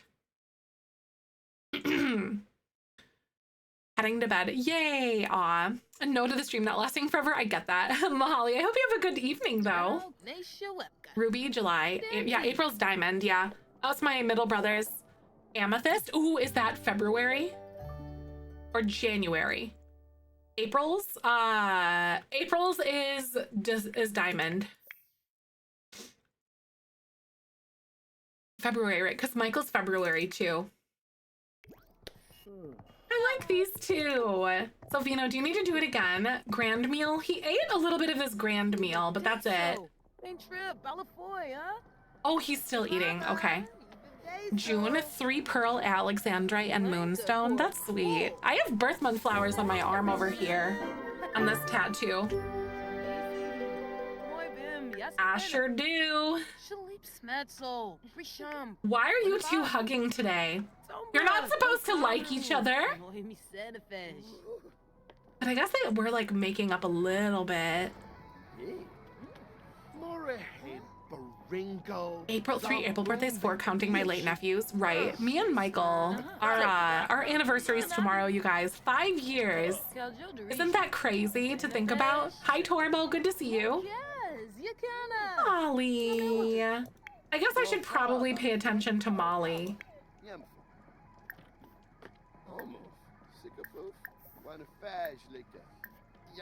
Cute. Congrats. Yes! 5 years, and then we're getting married in June. I'm excited. We've known each other for like 12 years now, though. So it's been a hot second. Everyone in our family and nephew and niece all have different birthday months, right? We had like a ton of December like birthdays and all that sort of stuff, and then kind of just spread out. But I also have like a massive family. Wait, Jennifer, what are you doing? I guess apparently she just decided to brush the horse for whatever reason. I don't know. She did it on her own, but that's her prerogative. Let him move. Unless you're born in one of these empty months, right? Right? Like the only time. Was it Christmas baby? That was supposed to be. I was supposed to be a Christmas baby. But I was, my mom did the C-section like a week early, because back in the 90s you could do that, I guess, or something. But I was born like a week early. I was due on Christmas, but I was born the 18th at like 8:30 in the morning, or 8 a.m. I can't remember exactly, but that's exactly when they pulled me out. It was wonderful. March and October, but my mom's birthday is December 8th. So we're like right in the same period together. A month late. Back then, exactly, they just let you bake. Yep. Now that I don't think they let you go beyond like a week or something like that, I think. I can't remember exactly like what the timeline is nowadays. Right. Oh my God, she's pretending to like her or like horses. Oh my God, people. Oh my God, not Clement Frost. Literally, who was gossiping with everybody? But Clement Frost just tried to like lecture me, you guys, on like being nice to people. Listen, she started it. I'm just putting that out there. I'm also gonna have her write like a romantasy book again. Do you guys have any other romantasy book names that I could put out here? Because we had a oh my God, what about like Fourth Wing? There's Iron Flame. Because we did A Court of Posies and Horns. We did Fifth Wing already.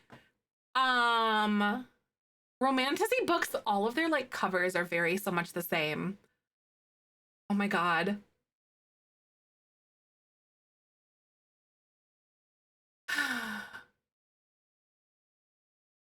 House of Shadow and Flame. Lord of the Flings.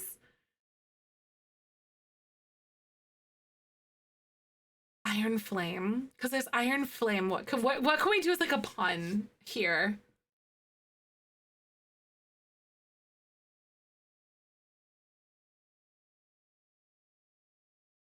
Lord of the Flings. I kind of like Lord of the Flings. Steel Spark or something. Tungsten Flame. Throne of Glass. Throne of Plastic. I kind of like Throne of Plastic a little bit instead of Throne of Glass.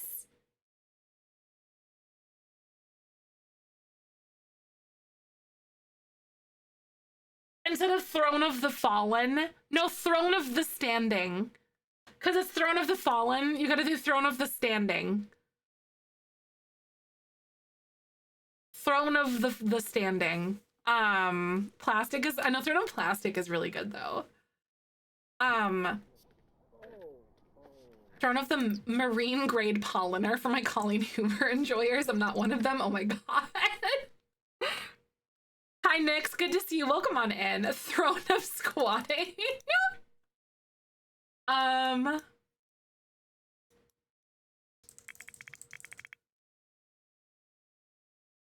Pyres and Spires. Oh my God.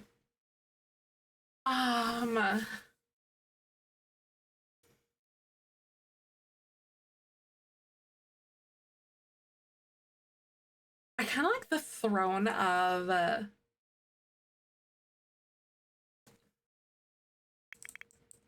squatting instead of fallen. That one's a good one. So she's a romantasy like author, is what you're saying she is. This is like her thing, Mary Hodder, right? That's a good one too. It's like a toilet, exactly like Throne. Thank you, I try. It's great. I like it to be like just questionable enough. I'm gonna give Molly a bath too so she doesn't run away on me. Cause I'm like so sad that Roxy is gone. Lowering your skills so they're all bad. Oh my God. That's the best idea I've ever heard of in my life. It's perfect. Maybe she thinks she's good at everything, but she's not. And I am honest to goodness down with that stuff to just tank her and kind of make it, yeah. Yeah, Roxy ran away. She straight up just like, woof, just gone. I said that like she was out playing and like out here and then she ran away. Run back home to Athena. Oh my God. Right, because she was still a little puppy when we brought her here, so I don't think she would probably remember. Oh no, I was, oh my God. I really wish that you could make skill go into the negatives. That would actually be a lot of fun. If we could make skills go into the negative or whatever. It's National Missing Pet Awareness Day. Is it really today? Roxy ran away because of Jennifer? Oh, because Jennifer was kind of mean. So I honest to goodness wouldn't be like surprised by any of that. Let's go pee like a champion. Oops. Oh my God. I think that I'm gonna have Winona like repair this because that's just kind of what she's doing.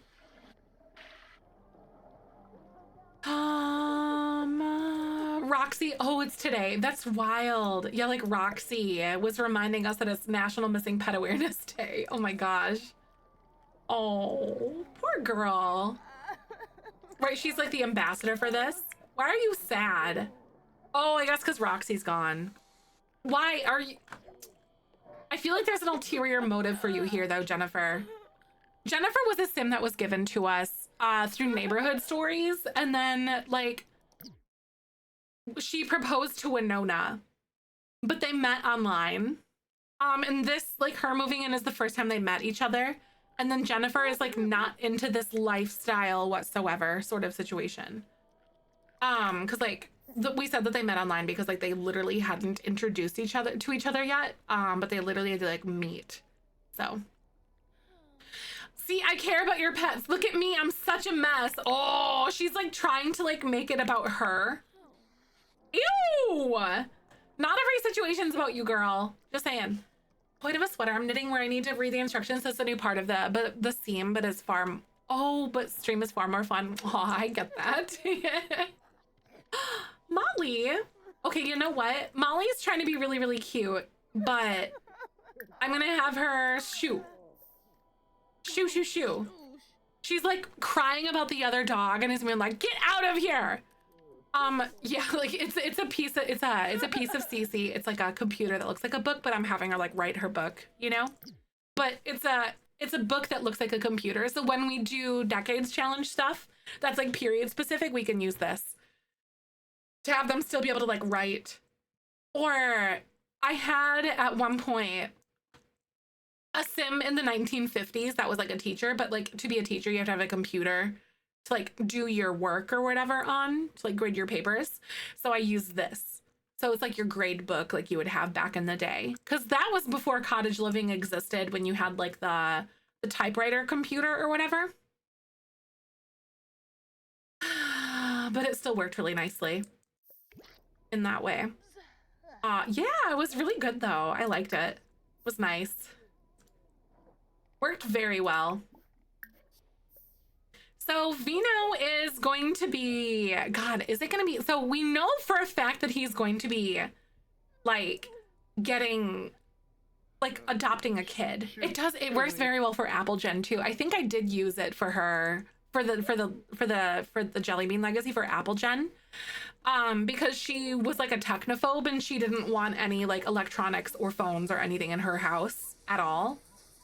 because of the way that like the bubblegum gen was, who was like chronically online. So I remember using that book for the computer because she had to be like a teacher and stuff. Because she wanted to be like anything but her mother, but so much to the point where she overcorrected and like was a helicopter parent, basically, kind of thing. Yeah, Jennifer always stays up like super late and wakes up late, kind of thing. Which also, in addition to that, is kind of like incompatible with the way that we like to do things with her. Wait, is there a vampire? Oh my God, it's Caleb. How are you still alive? That was like 7 generations ago.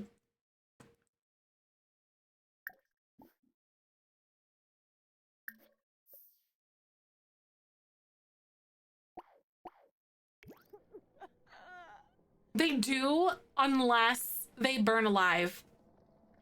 Like, Vlad is dead in this because he burnt alive, kind of thing. And they starve. Persefe? Vermoid. Ah, Cubepta. Oh, hey, definitely not weird stranger in the middle of nowhere knocking at our door at 11:30 at night. How are you today? Hello. Oh my God.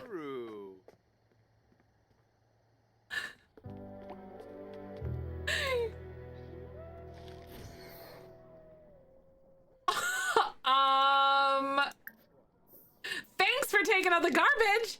He wants to see, he wants to speak to us about our car's extended warranty. You can tell she's from the city. Oh my God. The stranger danger is non-existent.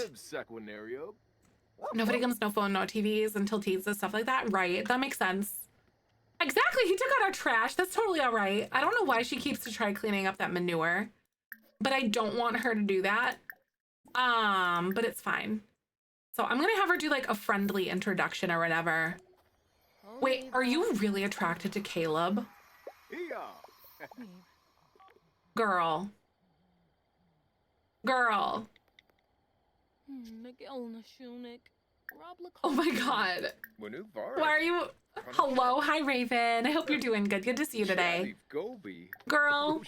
I mean, I get it. He's kind of like an emo icon. I know the drama continues. I swear to God. What if she goes away and like runs away with Caleb? Jennifer, go be free with him. He'll take you away to the city. So you don't have to live here in the middle of nowhere. This certainly couldn't go wrong or anything.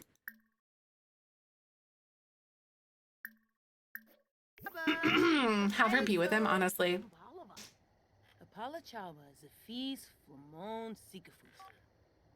Wait, what if she met him online?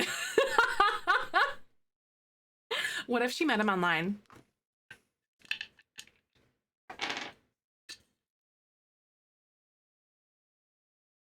I want her out. I don't like her. She's a romantasy writer, and when she sees a vampire, she literally melts, but she invited him here. She's e-dating. Oh my God, she's so cheating. Yellow is yes, red is no. 1 towards yes. It's best of 3 besties. Let's go! Yes! She's, oh my God, she's so met him online. She met him online. She met him online.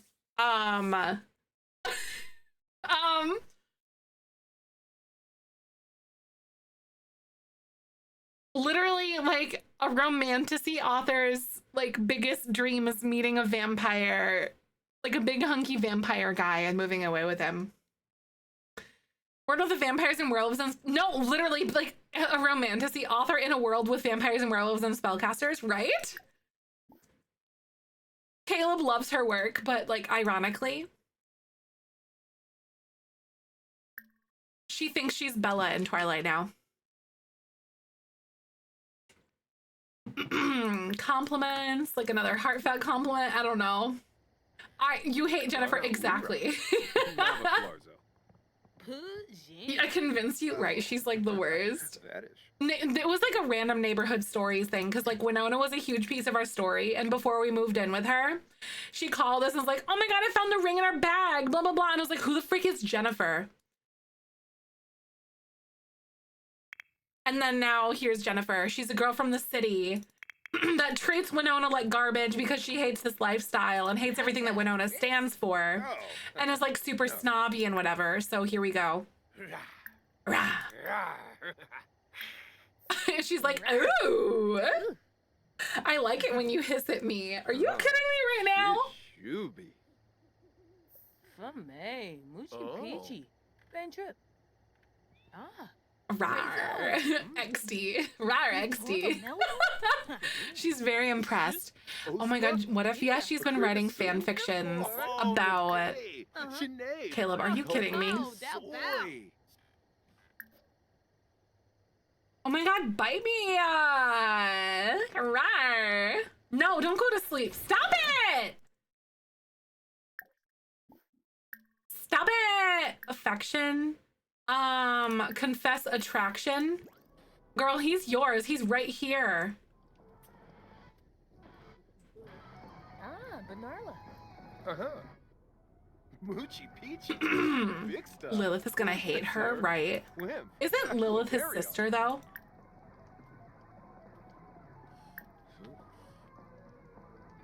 Supivdo Hebene. Lupiaspa. Right. Yay, boo. Molly, shut up! I don't need your input! So crazy if you just like fed for me right now. It'd be like so crazy if you like bite me. Oh my god. Yum! I don't think that you can like, can you, I think you have to be friendly enough with them to do it. I think he's supposed to be kind of like Edward Cullen-ish, but I also don't really know enough about Twilight to like know anything about that.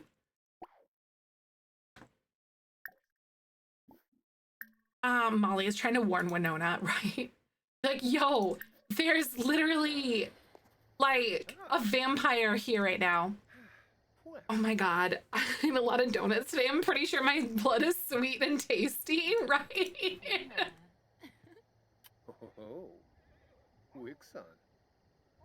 I also just kind of like, I like the idea that she met him online and that's why he showed up in the middle of the night, not because he's like a vampire.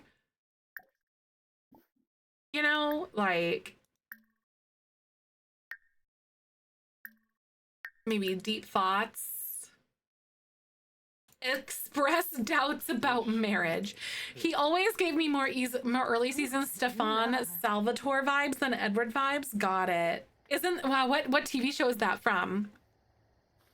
Only time he can be out, to be fair. That's true. Is like in the middle of the night or whatever. And that's usually when she's awake. So I guess it kind of works out in that way. Oh, it's a Vampire Diaries. Got it. I don't really like watch a ton of TV or TV shows or anything like that. So small talk, Brighton Day.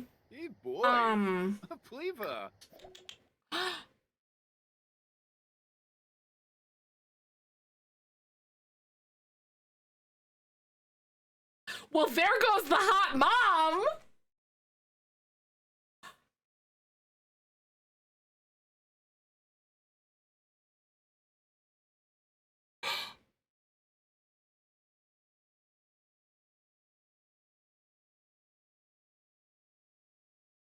Holy crap.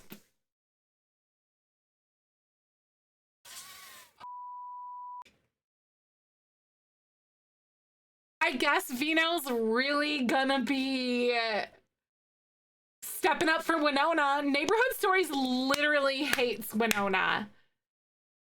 Oh my god, no. Mom died, fiance cheating, and then she's gonna lean into Vino so hard right now. First, at least now we don't have to worry about what Vino's gonna do with El Sensei. Holy god, you guys. Yeah, sure.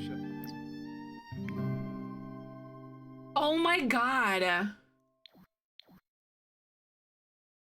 How did she die? We're gonna look at Winona's stuff here. Oh my god. Falling from heights?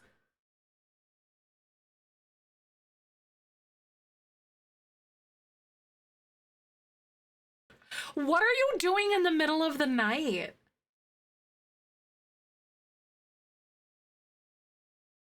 I know she was on the mountain or something like that. She wakes up to the call and then catches Jennifer cheating and then roll dice to see if she throws her out. Oh my God. T.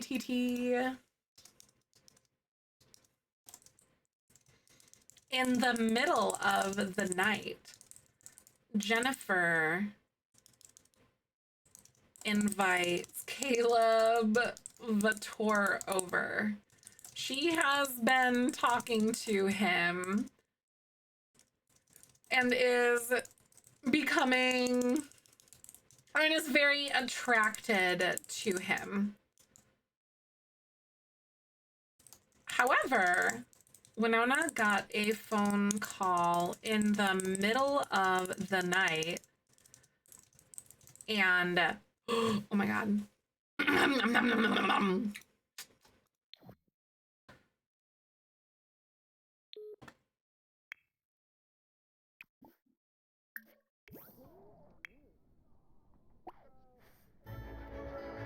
Oh no, my mom died!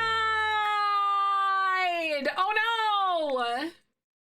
Not Mike. Oh my God, I realized I just yelled that and Michael probably could hear that. my real life mom didn't die. My Sims mom died. No. In game. And then Winona's gonna come out here. Oh my God, she's gonna go clean the sink. Are you freaking kidding me? Wait, oh my God.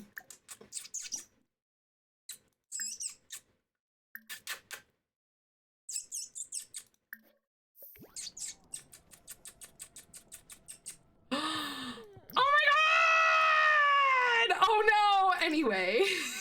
Oh no!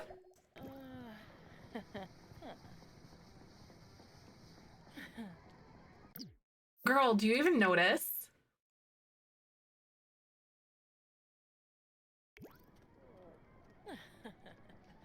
What is a disaster? Oh no! Uh-oh!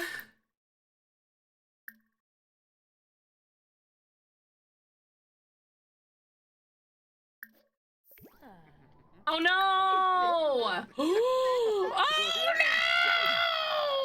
no! She walked in on her! Uh-oh! Wait, is Caleb not liking that? Oh, I think he's like really, oh. Oh.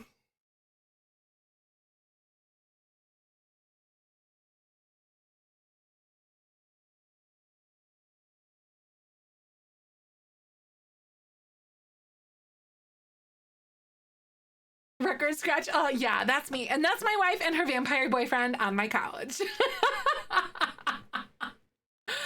I think, guys, I kind of like the idea. Usually, like sometimes we roll for these and sometimes we don't, depending on like the story and where we feel like it's going.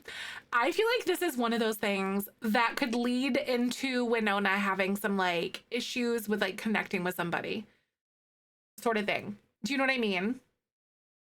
This is kind of where I feel like that is some trust issues.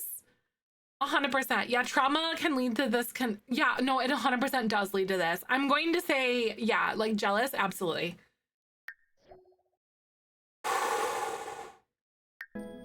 Oh, girl, you already been strained.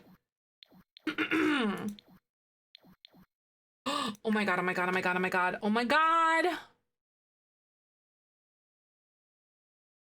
Girl, is you projecting? It said, it feels like, Winona, we have a fear of being cheated on and we're strained. Jennifer saw Winona break her romantic boundaries and is thinking of breaking up. Okay, again. Again.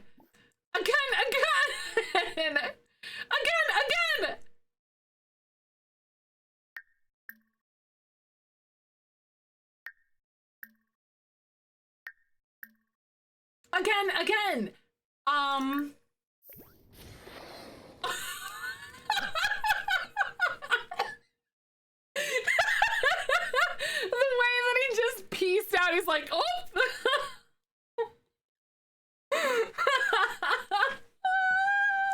he No, he literally, not my circus, he's like, oh.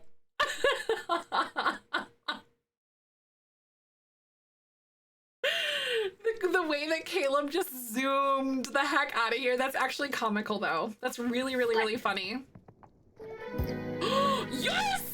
Oh my God. Winona saw Jennifer break her romantic boundaries and she will break up with Jennifer if it happens one more time. No, girl. Honestly, I'm so, oh my God. And she literally just turns to flirt with him right away.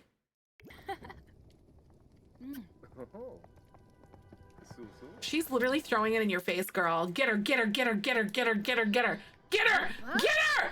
We're breaking up! Guys, welcome on in! Oh my God! Momo, drama is happening right now. Bye! Go have a good nap. Thank you again, Momo, for coming on in. Oh my God, Momo, we're breaking up right now. But the thing is that she sucks. She sucks. She's literally the worst. Oh my God. Can you guys fill me in on what you guys were doing today with Momo? Hi, thank you again for rating us. I love Momo. If you don't know, by the way, Momo is a fantastic friend of mine. Jennifer is literally like a troll. Oh, Lizzie. Ah, that's awesome. No, our drama is drama-ing. Oh, Generation 2 already, Zag. That's so fun. Any more abductions though? Okay, but like, this girl is someone that we met online or whatever. Because we literally were like neighborhood stories before we moved Winona here into our household. She literally, oh my God. And like, the drama is like happening, like it's thick right now. But so neighborhood stories made them like get engaged and whatever. And I was like, well, I guess I'll have to deal with that because Winona is someone that we wanted to be with. And then literally like Jennifer has been this piece of garbage who's like completely incompatible with this way of life. She likes the city. She doesn't like anything about like the horses or like the country lifestyle or anything like that. So it's literally been like this is like oil and water from day one, like baking soda and vinegar. There's just no compatibility whatsoever. They're just opposites, right? They're a really rough couple. So Jennifer's like the love bombing kind of person, and she's been treating Winona like garbage. And then randomly Caleb Vittor came to our house in the middle of the night.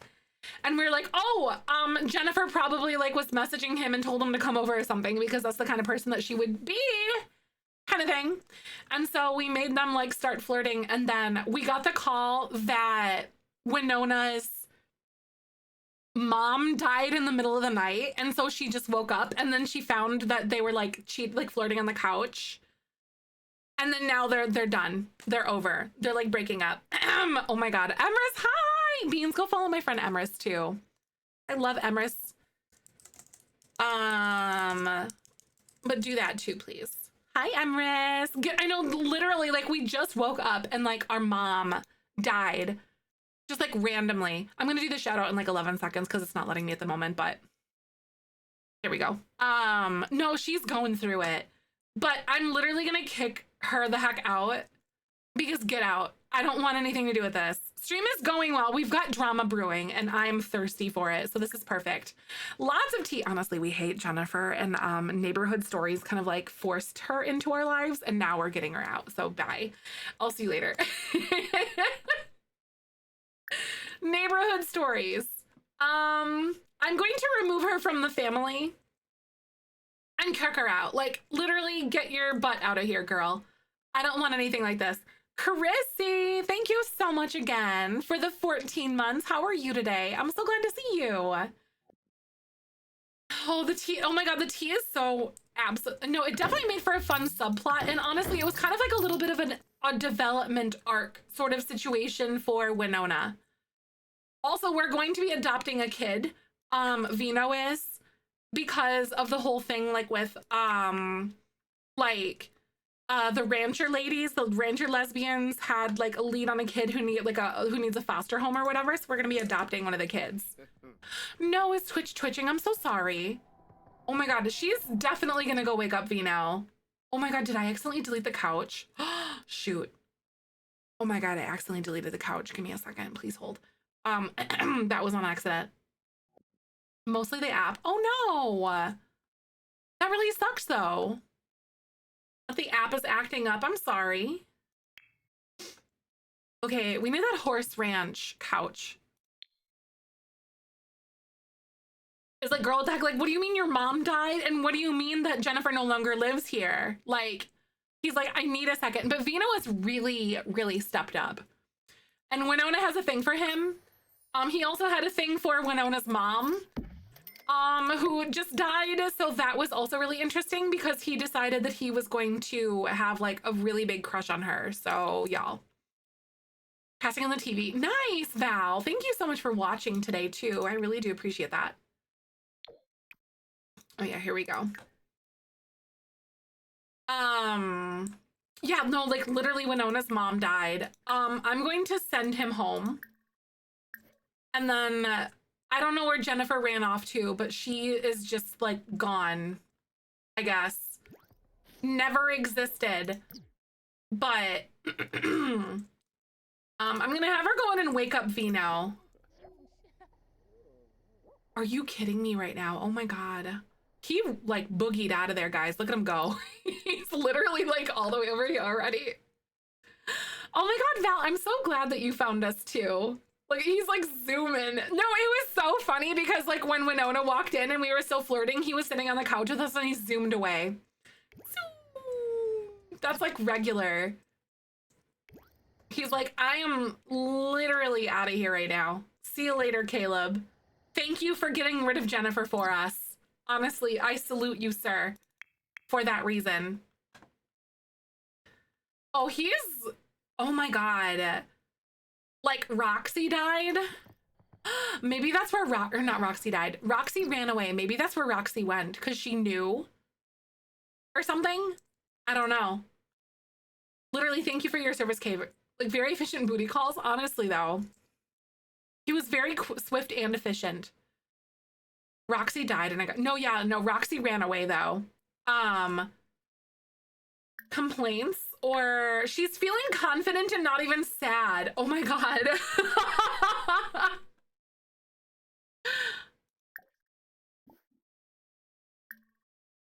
The Futures have some agreement with the tribe of Winona's family, right, or something. I don't know. I found the fun new pimple patches. That's cute. Yeah, I've seen those before. Those are adorable. I can't even, like, I literally can't even, like, have her be like, yo, my mom died. Honestly, console about death. I'm all right with that. Because at least we're talking about the death. Like, she's consoling him. But he's kind of like the guy who really stepped up or whatever. She's into him. I'll say he's gone. Exactly, his feelings can pivot to Winona. I feel like they might. Honestly. Yeah, falling from heights is death from Snowy Escape. Yep. It's a death technically from Snowy Escape. Her mom died now. But I also, for this story, I like to say that she wasn't like messing around in like Snowy Escape or whatever in the mountain, but maybe she was like on top of the barn or was trying to do something or whatever, and then she fell or something like that. You know what I mean? Because we said that's how like our Lime generation guy died, is that because he died from falling from heights or whatever. And we said that he was setting up decorations and he fell off the roof or something like that for like, it was like Winterfest decorations or something. Selling for Winona because his true love of his life, his mom, died tragically or something. Like, oh my God. Where? So I want him to console her. Friendly, affection, maybe compliments, share kind words probably or something. I don't know, because these aren't like the actual things for this. Deep thoughts, maybe console about death or something. A wonderful tab. Yeah, it's wonderful whims. It's the vegan version of Wicked Whims. Is what it is. It's sausage free, which is nice. It reminds me of a tweet that AI summaries of text, and it said something like, Mom, I went for a hike and died, but recovered and enjoyed the view. Yeah, it kind of does, doesn't it? I'm going to have them like sit and chat on the bed over here. Sausage free, it's vegan. You're welcome, Emrys. Oh, these two, I feel so bad. I really like these two. Oh my God, wait. I ship them so hard. So Vino's like, okay, so now about adopting that kid, because like he knew that he was supposed to like get a child, like they were supposed to foster a kid like the next day kind of thing. So I think that's still gonna happen because that still has to move forward. But like, it's ridiculous. A vulnerable moment. It would honestly be a really vulnerable moment for them to fall for each other. Because trauma does really crazy things to your brain. Like when you go through the like a traumatic thing, like a death of like a parent kind of thing, it really can like hijack your brain in this way. Oh my God. Gloomy compliment, like, you know, your mom would have been really proud of you. Oh. Oofra. Shine away. Oh my God. Especially the breakup, even if he's confident after. Yeah, right? Because like she's feeling really good about the breakup and stuff. Still sad about it. Oh yeah, it's a ton all at the same time. Yeah, the generational trauma. Oh, she's gonna express. Oh my God, she's literally doing it on her own though. She's expressing admiration. She's like, you know, I really like the way that you've stepped up for me during all of this. She's feeling. Oh my God, she's feeling literally everything. She's feeling jealousy from her partner, to stressed, looming anxieties, missing her pet, dissatisfaction from that bad relationship, and a bunch of stuff. And like she's feeling good from being around Vino though. I know, right? Because Roxy ran away. Oh God, these guys need like the most intense therapy ever, you guys. All right, we're gonna go ahead and take a quick ad break though, so I'll be right back. Hold tight. Roll that beautiful bean footage.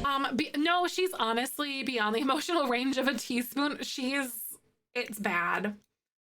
And she's thinking about her mom right now. Y'all, I can hardly handle this at the moment. Oh my God. In the middle of the night, Jennifer invites Caleb Bator over. She has been talking to him and is very attracted to him. However, Winona got a phone call in the middle of the night and woke up that her mom had died, and she caught Caleb and Jennifer in the living room together. This causes her to kick Jennifer out and break it off with her. And Winona leans into Vino about, oh my God, she's about to crash the F out. But I think Vino, like, he has big shoulders. Listen, he's got big shoulders. So I wonder if he, you know, I wonder how that's going to go for them, I guess. Yeah, this causes her to kick Jennifer out and break it off with her. And Winona leans into Vino. Oh, it's a lot. It's honestly not really like a cohesive story. It's just like milestones for me to like keep track of where we're at. But it's quite a bit of like the word count and stuff. Yeah, it's 6,890 words. Oh, he's a big boy for supporting big problems. He is.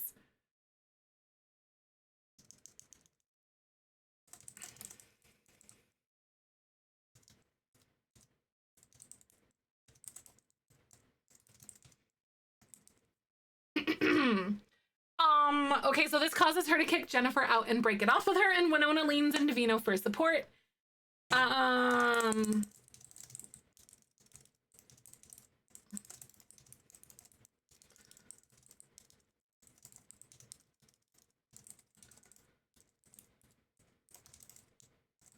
So exactly, when you grieve so hard, you go into burnout, literally. So this causes her to kick Jennifer out and break it off with her, and Winona leans into Vino for support. He is also beginning to feel some things for her through their bonding in these traumatic events. So yeah, this is kind of where we're at the moment. Oh my God, a dependency on nectar. Oh no. Because we were thinking that he might develop some sort of a dependency with nectar. because of like the coping or whatever that kind of is not healthy with him because he doesn't really have those skills. Also, we're back from ads. This recording is in partnership with the EA Creator Network.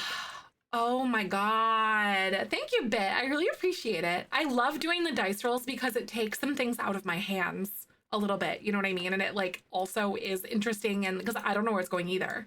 You know what I mean? Like I have like an idea of where I kind of want to steer things, but how we get there along the way is kind of the question too. A word count for appropriate novel, it might, right? It's not really like a lot of like cohesive like story flow for the most part, but I just take notes as big things happen along the way. Start playing with dice. I have some written rules here in the like in the challenge or whatever that might be able to help you kind of get your bearings about you. Oh my God, that's really cool, Griffin. That's really neat. Playing with dice is something I've been doing to some extent since like 2019. And it's really helped me visualize the way that like I make decisions with my Sims a little bit differently.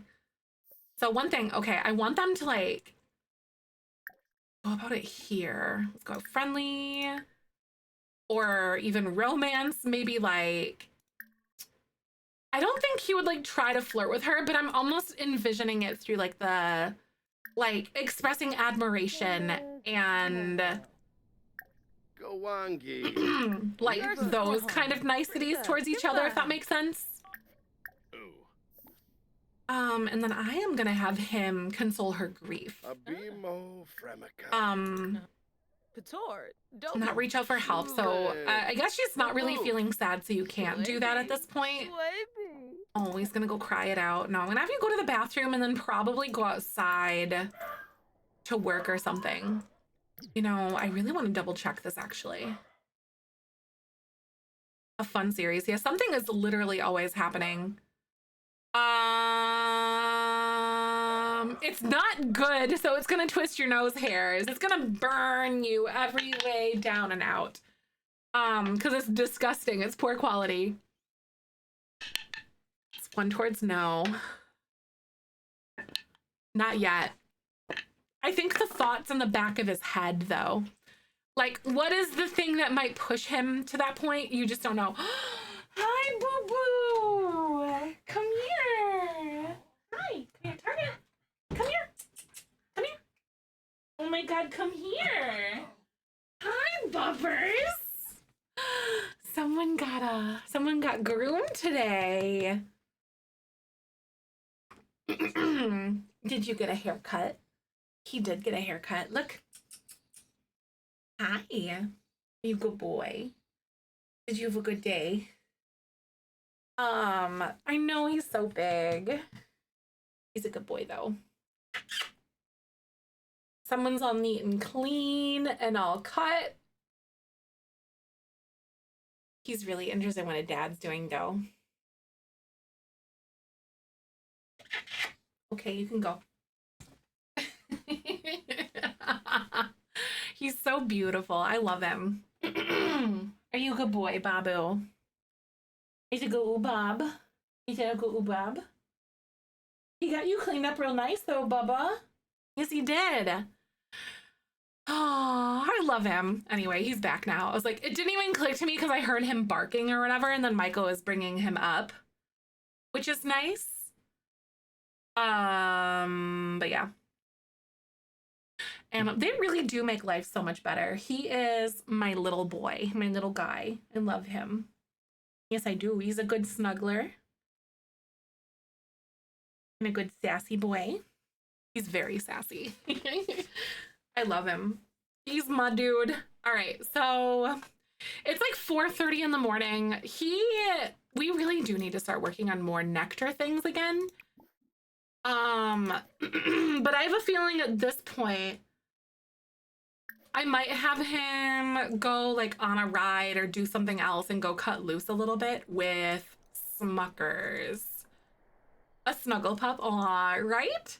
Yeah, Babu is a really good cuddler. Like, I sit on the couch or whatever, and he pretty much just like plops and like rolls into a little ball and is like on my hip. Pretty much the whole time I'm on the couch. or is like touching me or whatever, but he really is a snuggly guy. Dude, I don't know what we're gonna do with Winona at this point though, but I do know that today, because you know things are still gonna move forward even though like they experience something really tragic. So at this point, maybe a little bit later in the day, we need to get ready to foster that kid that we were talking about, you guys. So I think this kid is going to be a child in age. So do y'all think that maybe, oop, I forgot that I had him like mount the horse. I'm gonna go send him over here and like go work on the jumping or whatever. Do you guys think that we would be like, what do you think like the kid's backstory would be? It's a child that is in need of like a foster home sort of situation, and we're bringing him in because it's something that he met through, or a kid that he met through like Charlie and Carrie. Hope to adopt sometime this year. Fingers crossed for you, Val. That's really exciting though. But sometime a little bit later this morning, we're going to be doing that and like conjuring this child and creating him, basically, sort of thing. Because one of the things is that he can't actually have a kid. Like it's not his thing to like have a baby, but he needs to adopt or like whatever, or have like a science baby or something. But I think the adoption like foster route is something that I really want to go for.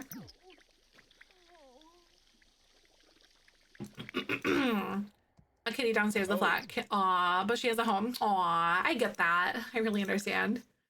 Play with horses and mostly build items, and playing horse is fun. It is, yeah. The one thing that I will say that if you have MC Command Center and if you're able to mod, is that you can like slow the need decay of horses, because otherwise it's like it's a lot. They're very needy in the game. But I have the need decay slowed through MC Command Center, so they're a little bit more maintainable. So I'm not like constantly focusing on the horse, like 5 to 6 times a day type of thing, which is nice. But y'all, we're gonna come up with a kid here. And I wonder what this child is gonna be like. Add a sim, and we're going to add a new sim altogether. But I want to see if I can randomize like a kid off of the gallery and see what I can come up with here. And maybe we might be able to do like a little bit of creative sim with him. Oops, hold on. Randomize from gallery. There's the button. Because it'll just like randomly pull a kid or whatever.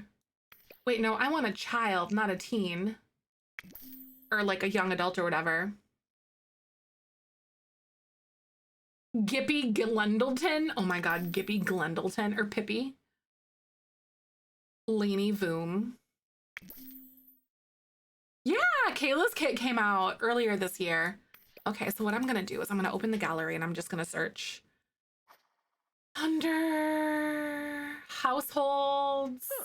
And then I'm going to do like a hashtag, and then it's going to be child is what I'm going to say.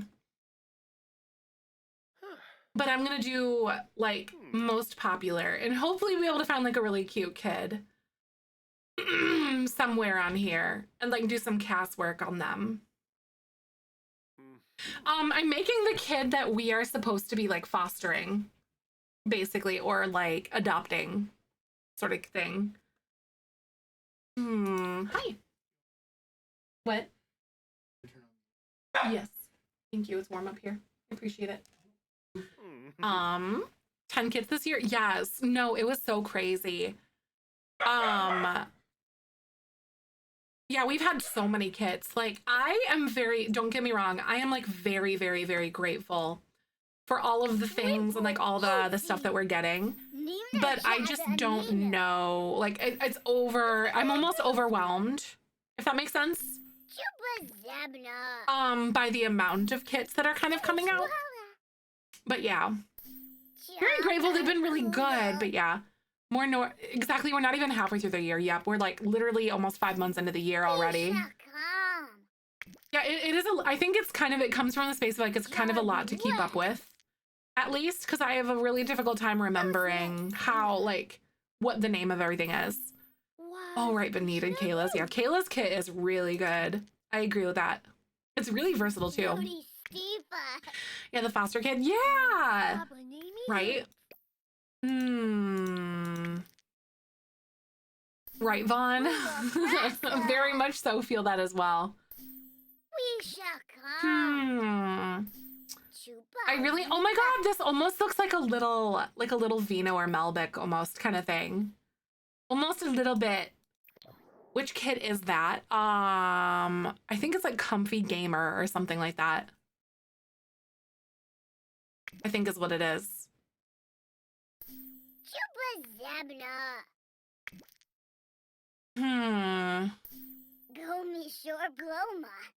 Yeah, it's like Comfy Gamer, right? I have a difficult time remembering all of the names on things. Oh my god, a cute child. Let's see.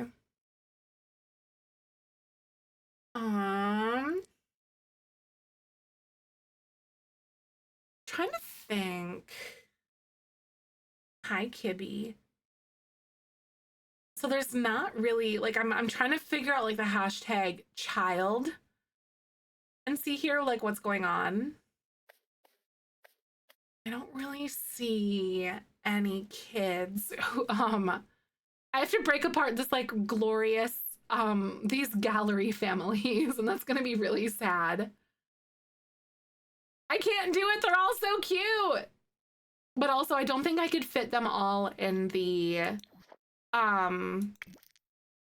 household or whatever at this point. So I think I'm just gonna like keep randomizing. A mad sim. Oh, uploader if you want. That's all right. I prefer to do it on my own, but I appreciate that. I haven't pulled the trigger on Sweet Allure yet, but I did get the bathroom one. Yeah, Sweet Allure is really cute. And the bathroom one is fantastic, to be honest with you. Because I don't even want to like create a kid that has like genetics of both of them, because I want this to be like a random kid from like anywhere, basically, you know, like not someone that's related at all to them. Sleep bathroom. Yeah, sleep bathroom's really good. Oh, this kid is cute. Cute. Okay, here we go. What do you guys think? Do you think this kid should be like, obviously I do want this kid to feel like be troubled to a point. You know what I mean? I want them to have like hardships and maybe like bad manners or something. Darker eyes, maybe. I could see that. Oh my god, imagine if it's a vampire.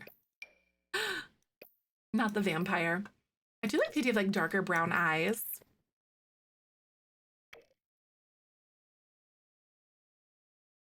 Oh, it's like a tattoo artist now, and I need no more. Wait, need no more for a long time. Oh, so like no more kits for a long time, you mean?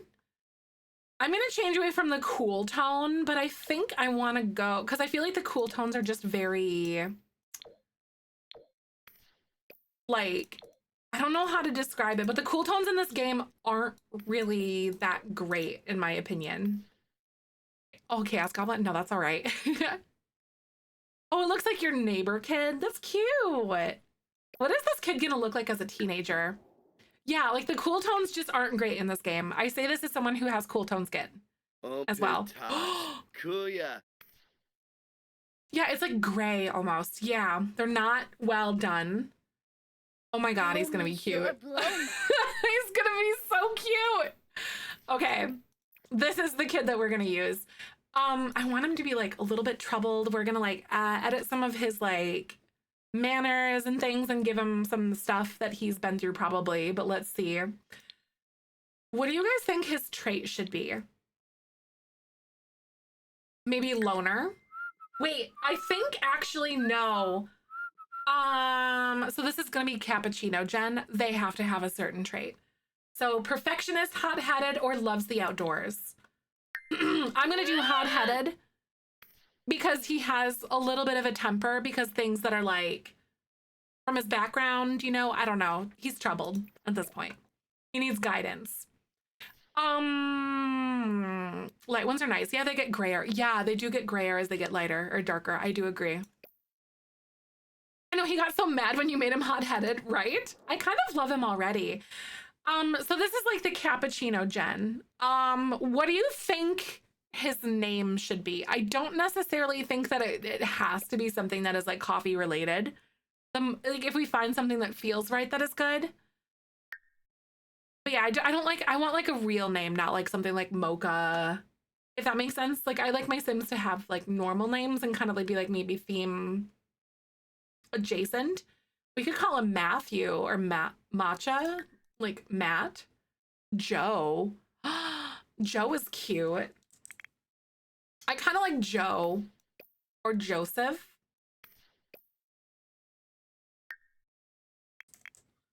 Or Joey. We'll do Joey for a kid. Yep. Joey for a kid, and then we can call him Joey as he gets older, probably.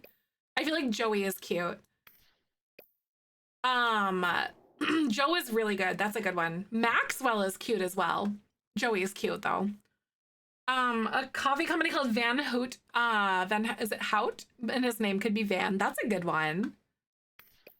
All right, so I don't mind this hairstyle actually, you guys. He came with this one. I think it's really cute. Let's do this hairstyle and see. Oh, like a perfectionist name. I could see that too. I'm gonna do some randomization and see if we can find something that's kind of cute for him. Is your hubby's name? I love it. That's great. Do we have like a brown coat? Even this is pretty good too, of the coffee theme, but more subtle. Exactly. Right. Because I don't want it to be like really on the nose. I think that Poppy was probably the most on the nose name that we used for something like this, you know? I do like these pants.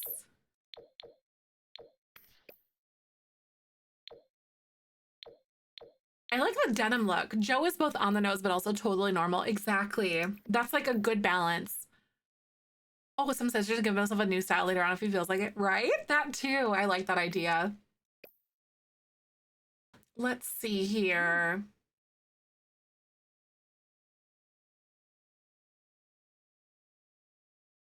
Affogato. Oh, Affogato would be cute too. Maxwell and Joe are my favorite so far. Yeah, I really, really like those ones a lot as well. I'm very much so on the same page as those.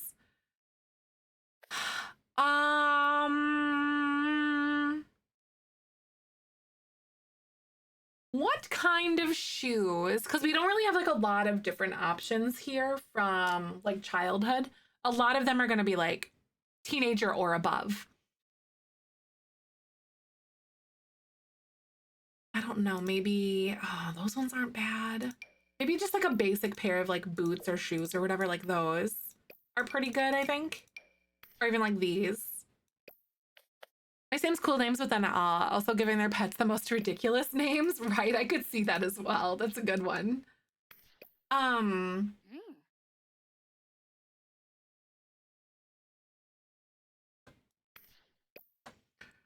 Let's see here. So this is gonna be this main outfit. I kind of like what we're going with here. I am going to filter brown and see if I can find something kind of interesting from that. But it doesn't necessarily have to be like overtly extremely brown or anything like that either, necessarily for these outfits. It's like I'm okay with like a little bit of something, but then kind of like the hoodie underneath is like an orangey color, which is all right. But they don't necessarily have to be like painted in like or drenched in a specific color or whatever.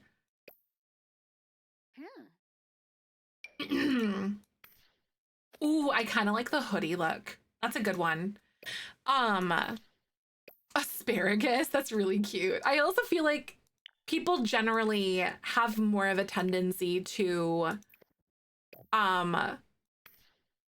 name their kids or name their animals things a little bit, something that's, you know, a little bit different like that in those ways.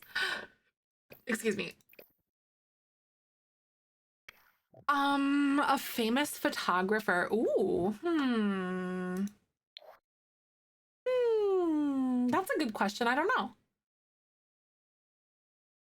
Human names. I like human names as well. We have like all of our animals in real life named after Star Wars characters and stuff, but I really love the idea of having them be the like human names. Like Dave used to be my old cat's name. Honestly, huge fave of mine. Formal wear. I think I'm gonna have him have like one pair of boots at this point in his life. You know what I mean? Like something like this. I think those are the ones, yeah. I know, I love human names for pets too. Right, exactly like Tony Stark. Our pets are all nature themed right now. Ren, Daisy, and Magnolia. That's cute, Cassie. I love that. Spatula. What, Chloe? Your wife said no. I like the name Spatula. That's really cute. Shutter as a last name would be good, right? Shutter is a good one. Human names first but last sometimes is a bit odd, right? Hey, whatever works for them though. I don't like to shame what people like to name their animals and stuff. I do like that. Athletic wear. Let's see. I don't mind this one. But I also like the idea of maybe having him have like a few outfits to start off because he's just getting here with us, sort of thing, you know, if that makes sense. We could do like that hoodie, but it's the brown one. Give yourself, I feel, right. When I was a child, we had cats named after chocolate. That's cute. I love that. That is really cute. After chocolate. Jackson Opie from SOA. Nice. Sepia Chrome and Monochrome. Ooh, that would be a good name too. Sepia. Or like some sort of like a filter or like photography term. It depends on like how you wanted to go, like get into that. Oh, Kit Kat. That's adorable. My cat, one of my cats growing up was like Sylvia. But we also, because she was really fluffy and she was like a barn cat, she was also one of those animals, or she was a cat that we thought was a boy in the beginning. And then she started having kittens, and then we named her Sylvia. So her name was Sylvester. She was very fluffy because you couldn't see her parts at all. So yeah, she was a barn cat.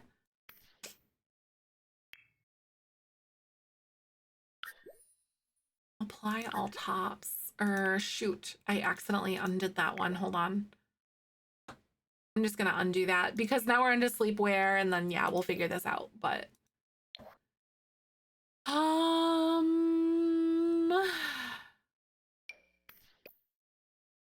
Velcro because his claws got stuck to our clothes. That's so cute. We had Kyber always gets stuck to things. You know, like Dumpster Cat from years ago, Max is my constant shadow. Kyber is my shadow. He loves to snuggle as well.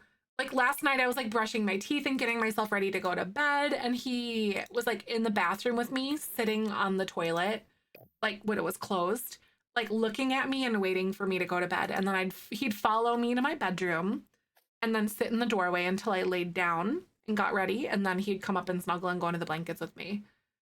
But Kyber is a big baby. He's a giant baby. And he is my baby. I love him. Oh, good. My kitten is saying the owner gets her nails stuck on things. Yup. Even though we like clip his nails, he still gets like one of his claws stuck. It's always his like middle left toe or whatever or something. It's quite cute actually. Because he's just constantly making biscuits, so I guess I kind of just like chalk it up to that most of the time. Do we have that? Wait, where's that jacket or whatever? It was that denim jacket that we have.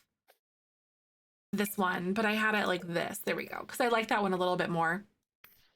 Loki came to us with his name, but it was perfect because we've always done Disney names for our pets. That's cute. No, that was like literally meant to be for your family then, wasn't it, Vaughn?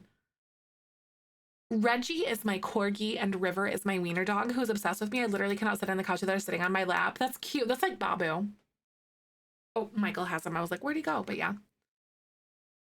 Oh, reminisce of Malbec and have meaning for Vino, like a sign from his brother. Right. Because I'm thinking at this point where he is right now is where he is like just coming to us with the clothes that he has, sort of thing. He probably doesn't have a lot at this point. Oh, I love cuddly pets as well, Mahali. I agree. It's like my favorite thing in the whole world. Who is this kid? This is the kid that we are going to be like fostering / adopting.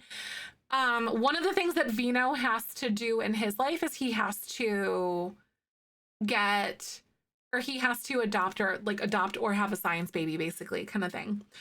And I'm gonna have him adopt this child. And we're saying that we kind of like found him, or like we were sourced via, what's it called?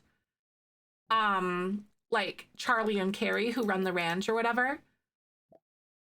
And they like ran into him, or like they somehow knew someone or whatever. And we're like, hey, this guy would be like good or whatever. I have no idea, but it's kind of where we had to go at this point, I think. But it kind of makes sense for us to like take a kid under our wing at this point.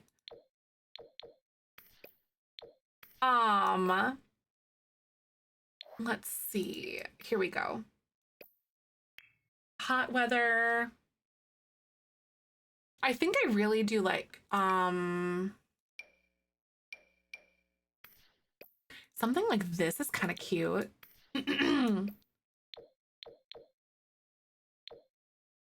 Like these ones for hot weather. So he probably won't see the hot weather things when he's a child, just because of the way like things are going with him at the moment, or like where we are in the timeline at this moment.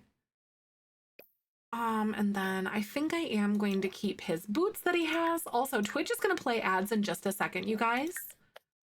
I am going to go ahead and just let those play, but I will be right back. Hold tight. Roll that beautiful bean footage.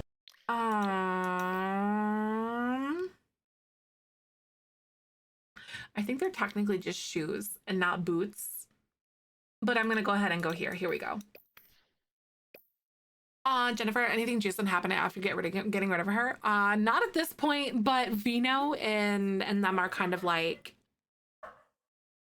oh, you don't see Jennifer. Oh my God. Oh, you don't see Jennifer. Okay. Yes. Okay, so Caleb Vittor randomly came. You know how she was like a piece of garbage? Caleb Vittor came by and was literally like, oh my God, we invited him over, whatever. And like we said that Jennifer like met him online or something and invited him to come over. And so it turns out we kind of like made up the whole thing that like maybe she had been talking to him. So she invited him over. And she's like kind of like what she did with Winona. And is very attracted to him. So, however, Winona got the call in the middle of the night, by the way, that her mom died. So I'll assume they died. Her mom died. Neighborhood Stories got her. And she woke up and like she walked out and she caught Caleb and Jennifer in the living room together, like just out of happenstance, which caused her to like Winona to kick Jennifer out and break it off with her. And Winona starts leading into Vino for support and stuff like that. You know, they really confide in each other. And he's also beginning to feel some things for her through their bonding through these traumatic events. So trauma really bringing them together, you know. But literally Winona's mom died.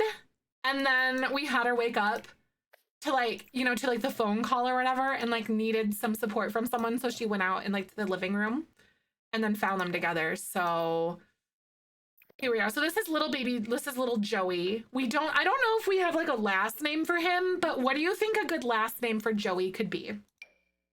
Here at this point, you guys. Do you guys have any like suggestions or anything on what his last name could be? No, Grape Gen has literally been so crazy, up and down and left and right, and like there's so much like insane stuff. I think he was still a teenager probably, or like a young adult just about. Bag of donuts, Potts. Potts is cute. Potts is adorable because hear me out. Potts is really, really cute. Because here's the thing. Because he needs to be an archaeologist. law or judge, or he needs to be like a judge or attorney. And he has to be he's in archaeology and all that. So we're gonna start like traveling around and stuff really soon as well too. So we're gonna vacation in Salvadorada when your kid is a child or teen, and we're gonna like go there for some sort of like a work thing, probably. Maybe like we could say to like help the horses or work with the horses there. And that's why Vino is there through the University of Brightchester or something, because that's where he works. I think Potts is perfect because it's a coffee pot, but also he has to be an archaeologist. So it really, really works out, I think. That is amazing, Tony, right? I like that a lot. So Joey Potts. And then he's hot-headed. Because he's probably got like a lot of like pent-up feelings and emotions and things that he's not really like been allowed the space to like process, you know, so these kids they might act out or something, you know. But I do want to give him some skills and some things, some like character flaws, probably, maybe some manners that are bad. Yeah, like a teapot, exactly. Pots, he doesn't really know where he came from, so he hyperfixated on history. Yeah, exactly. And he's like, why not research something with my last name? Exactly. Yes, that's really cute. So he's like, I don't really know what's going on with who I am, but like, we say that Grape was very into animals and the outdoorsy way of life. So as a child, you were constantly digging around and fascinated by the many things that you could find. So I think that, you know, maybe he goes kind of like Dak did the painting and whatever in the park and the frogs. It's kind of like him, but with like digging in the dirt sort of thing. He just kind of goes and does his thing. And like having a deep curiosity for history and archaeology, you eventually go to school and become a judge due to concerns of ethics surrounding archaeology, trespassing, and grave robbing. As a teenager, you go on a trip to Salvadorada with your parents, Grape, for the first time and fall hopelessly in love with the history and architecture that is seeping from every nook and cranny in the jungle. So the reason why that Grape is going to go there is because they're probably going to help the animals or work with the horses or whatever that are there. Because again, they're veterinarians. So, you know, a sand pit, that would be really cute. Raven, I like that. That's really cute, actually, where you can build like sand castles. I love that idea. And we can say it's like the dirt there, but it's like actually the sand, you know, like in the game, like the for real. So you can like build your sand castles and stuff. That's really cute because he can do that like out in the front lawn or like on the side of the house. Because he goes and digs in the dirt. That is really, really, really, really adorable. I love it. I'm gonna have him wear like a hat like this.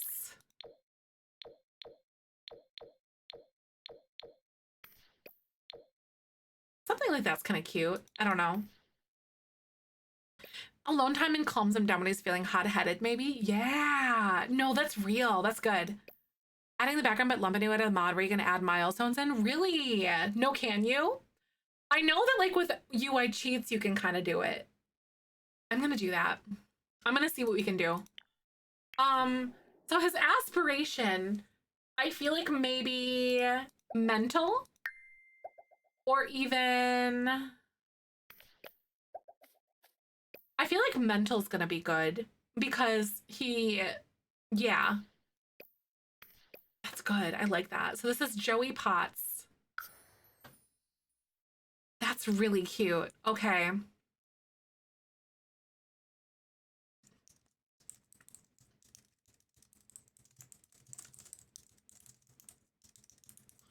Between all this happening, Vino had already committed to taking a young kid into his household.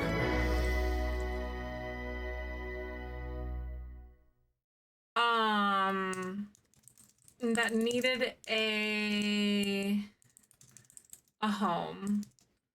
Charlie and Carrie were the ones who approached him and he agreed.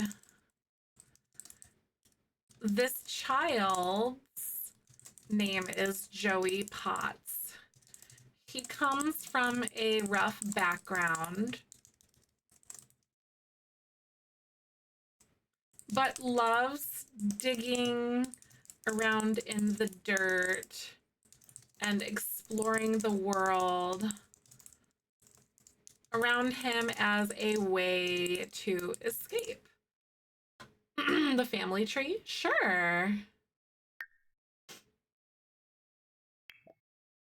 It is a tangled web that we have woven.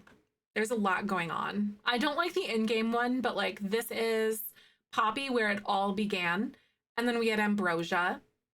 And then we had Clement, Ripley, who then had Dak. And then we had Athena. And then now we have Vino. So we're on the 7th generation right now. And then Joey is a child that we have like taken under our wing basically now. Where is Joey? He's got to be like over here. Here he is. He's like in front of our lot or whatever. Ripley, I need to catch up on Ripley's drama. Oh my God. Ripley is like crazy. Athena's old now. We haven't talked to her in ages because we like basically cut her off, you know? Not parenting, but relationship. But we're not related to him at all, but like we're kind of like a parental figure for him. So we have to figure out what that is gonna be like.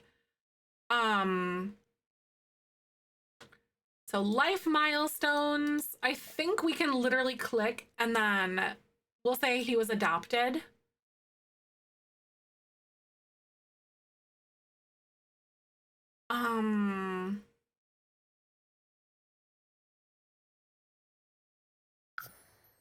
So his life milestones, he had firsts or whatever. But I think, yeah, you can like technically go back and then do it or whatever. If you go like back and view your milestones, but fine motor. Yeah, you can like add them in here too. So firsts, probably like first. Wait, what if, oh my God, what if it's like a burglar?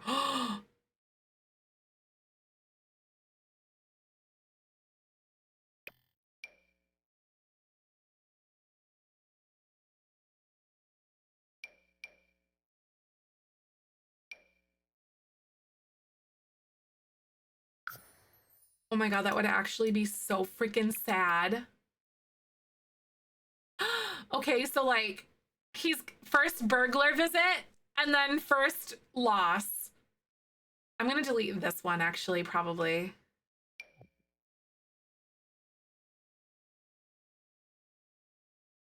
What if, oh my God, what if his, oh my God, what if his family was like,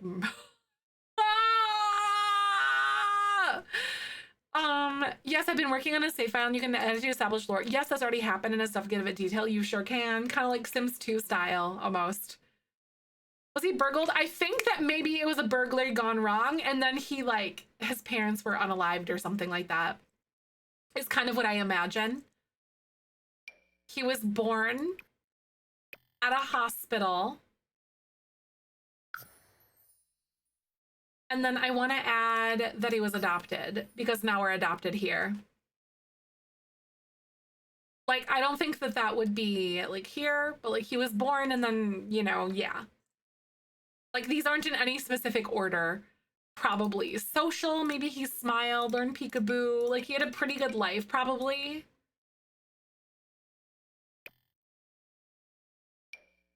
This is UI cheats. Because I like I added right things here. Or like you can right click to add like pretty much anything. This is like his infant milestones. And like toddler, maybe he like maxed thinking skill or something. Studied shapes because he's really like into that kind of stuff. He's still really like intuitive, you know?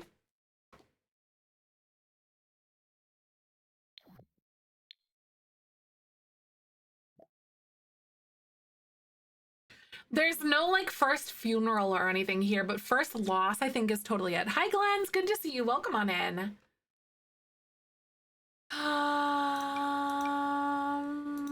Yeah, like maybe, yeah, he's got like some of those things going on here.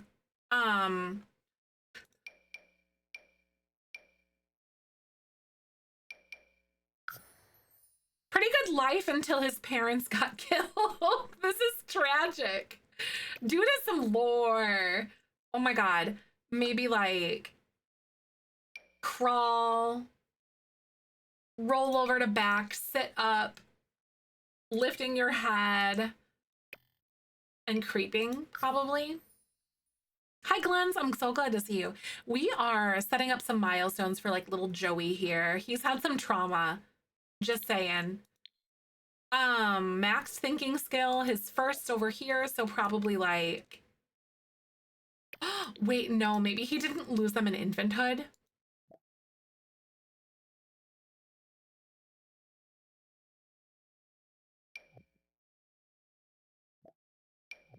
You know, maybe he lost them as a child.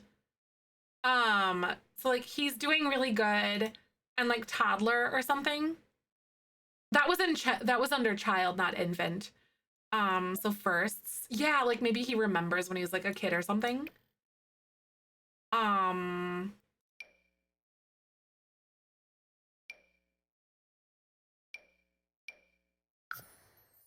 Yeah, maybe why he's so hot-headed, right? Or something like that.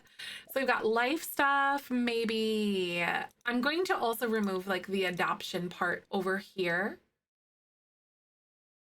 because he wasn't adopted yet.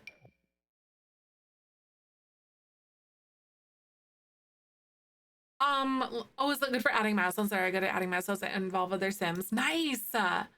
Specific Sims to UI cheese is perfect. Ah, right. Yeah, so we don't have any like specific Sims or anything like that, but that's good because like this one here, you can right click it and you can like attach it like that, like change the Sim this milestone was like unlocked with or whatever. So you can do that here as well with UI cheats. A fire related. Oh my god, a fire related. Wait, I was thinking with a burglary because maybe that's why he is so passionate about like being a judge as well, but he leads that into like archaeology. Maybe because his parents were unalived and he's angry at the world, right?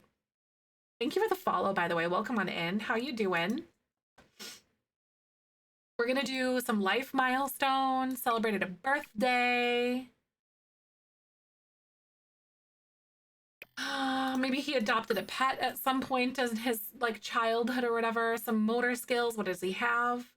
Learn to climb stairs, learn to walk and run. Social, learn to talk, played with others. First childhood friend, probably, or no, let's do those. Hi, Panda. Welcome on in. Good to see you. All right, so that's like toddler milestones. And then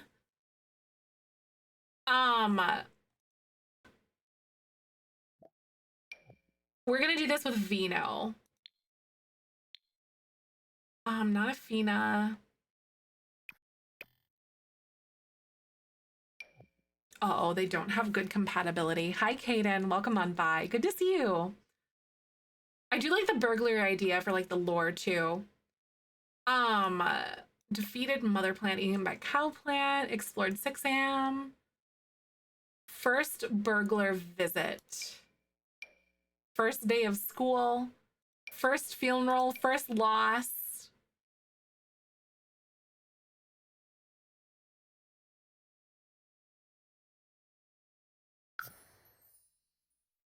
Oh my god, that's so sad. It does add extra depth to the character for sure.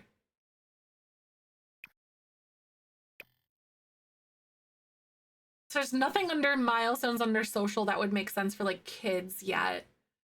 So first burglar visit, first day of school, first funeral, first loss. And then he joined the family and then he was adopted by Vino.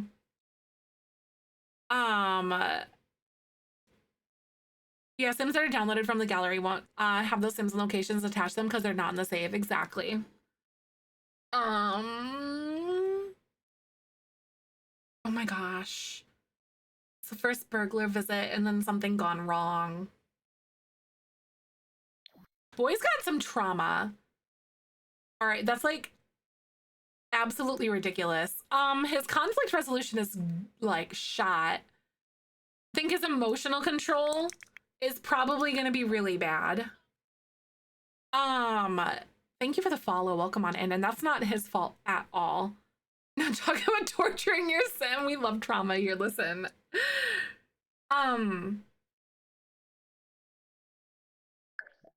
Angry and hot-headed because of the way he's lost his parents. Vino and Winona will be more understanding with him and give him leeway. Right. Manners are probably iffy too. Like I might make those like lower, probably not like super, super tanked or anything like that. High empathy from the trauma. Wait, maybe. As if I'm any better, right? Manners are probably really low as well. Let's do like -20. Should we give him, oh my God, what is it, you guys? I want to give him likes and dislikes. I do have a wedding appointment coming up really soon here, so I do have to go soon, but like I want to add likes and dislikes and like skills to him. Because like I feel like he would be really creative and mental skill high, maybe a little bit mischievous.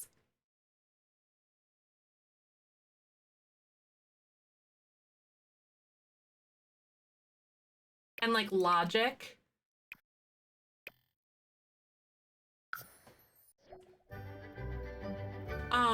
You know what I mean? Like have him have like a little bit of stuff here, like creativity. All of them be like level 5. Maybe his mental skill is kind of high too. Yoga or meditation through culture to help his emotional controls. Ooh, he could eventually.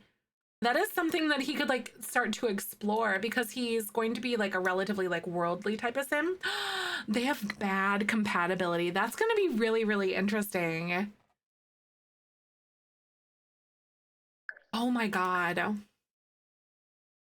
I love these ideas. I don't want to go. I have like a wedding. I have some appointments to go to for like wedding planning stuff and I don't wanna.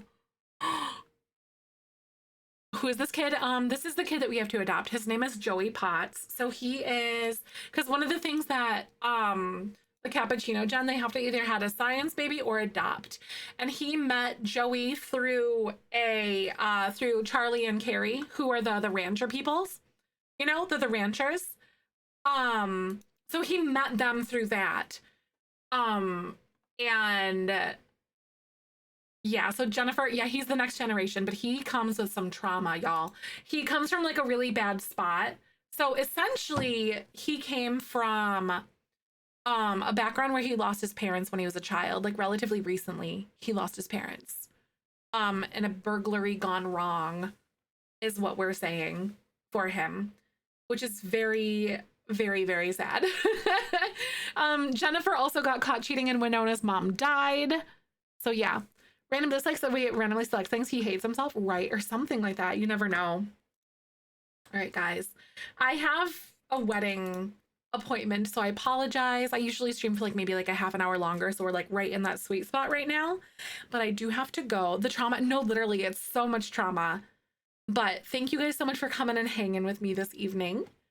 Or today, like this day.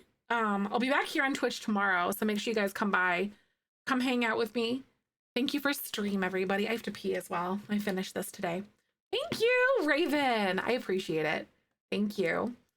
But tonight I want to go and YouTube live, and I'm going to go on YouTube live. So thank you for coming and hanging. I have to pee really bad.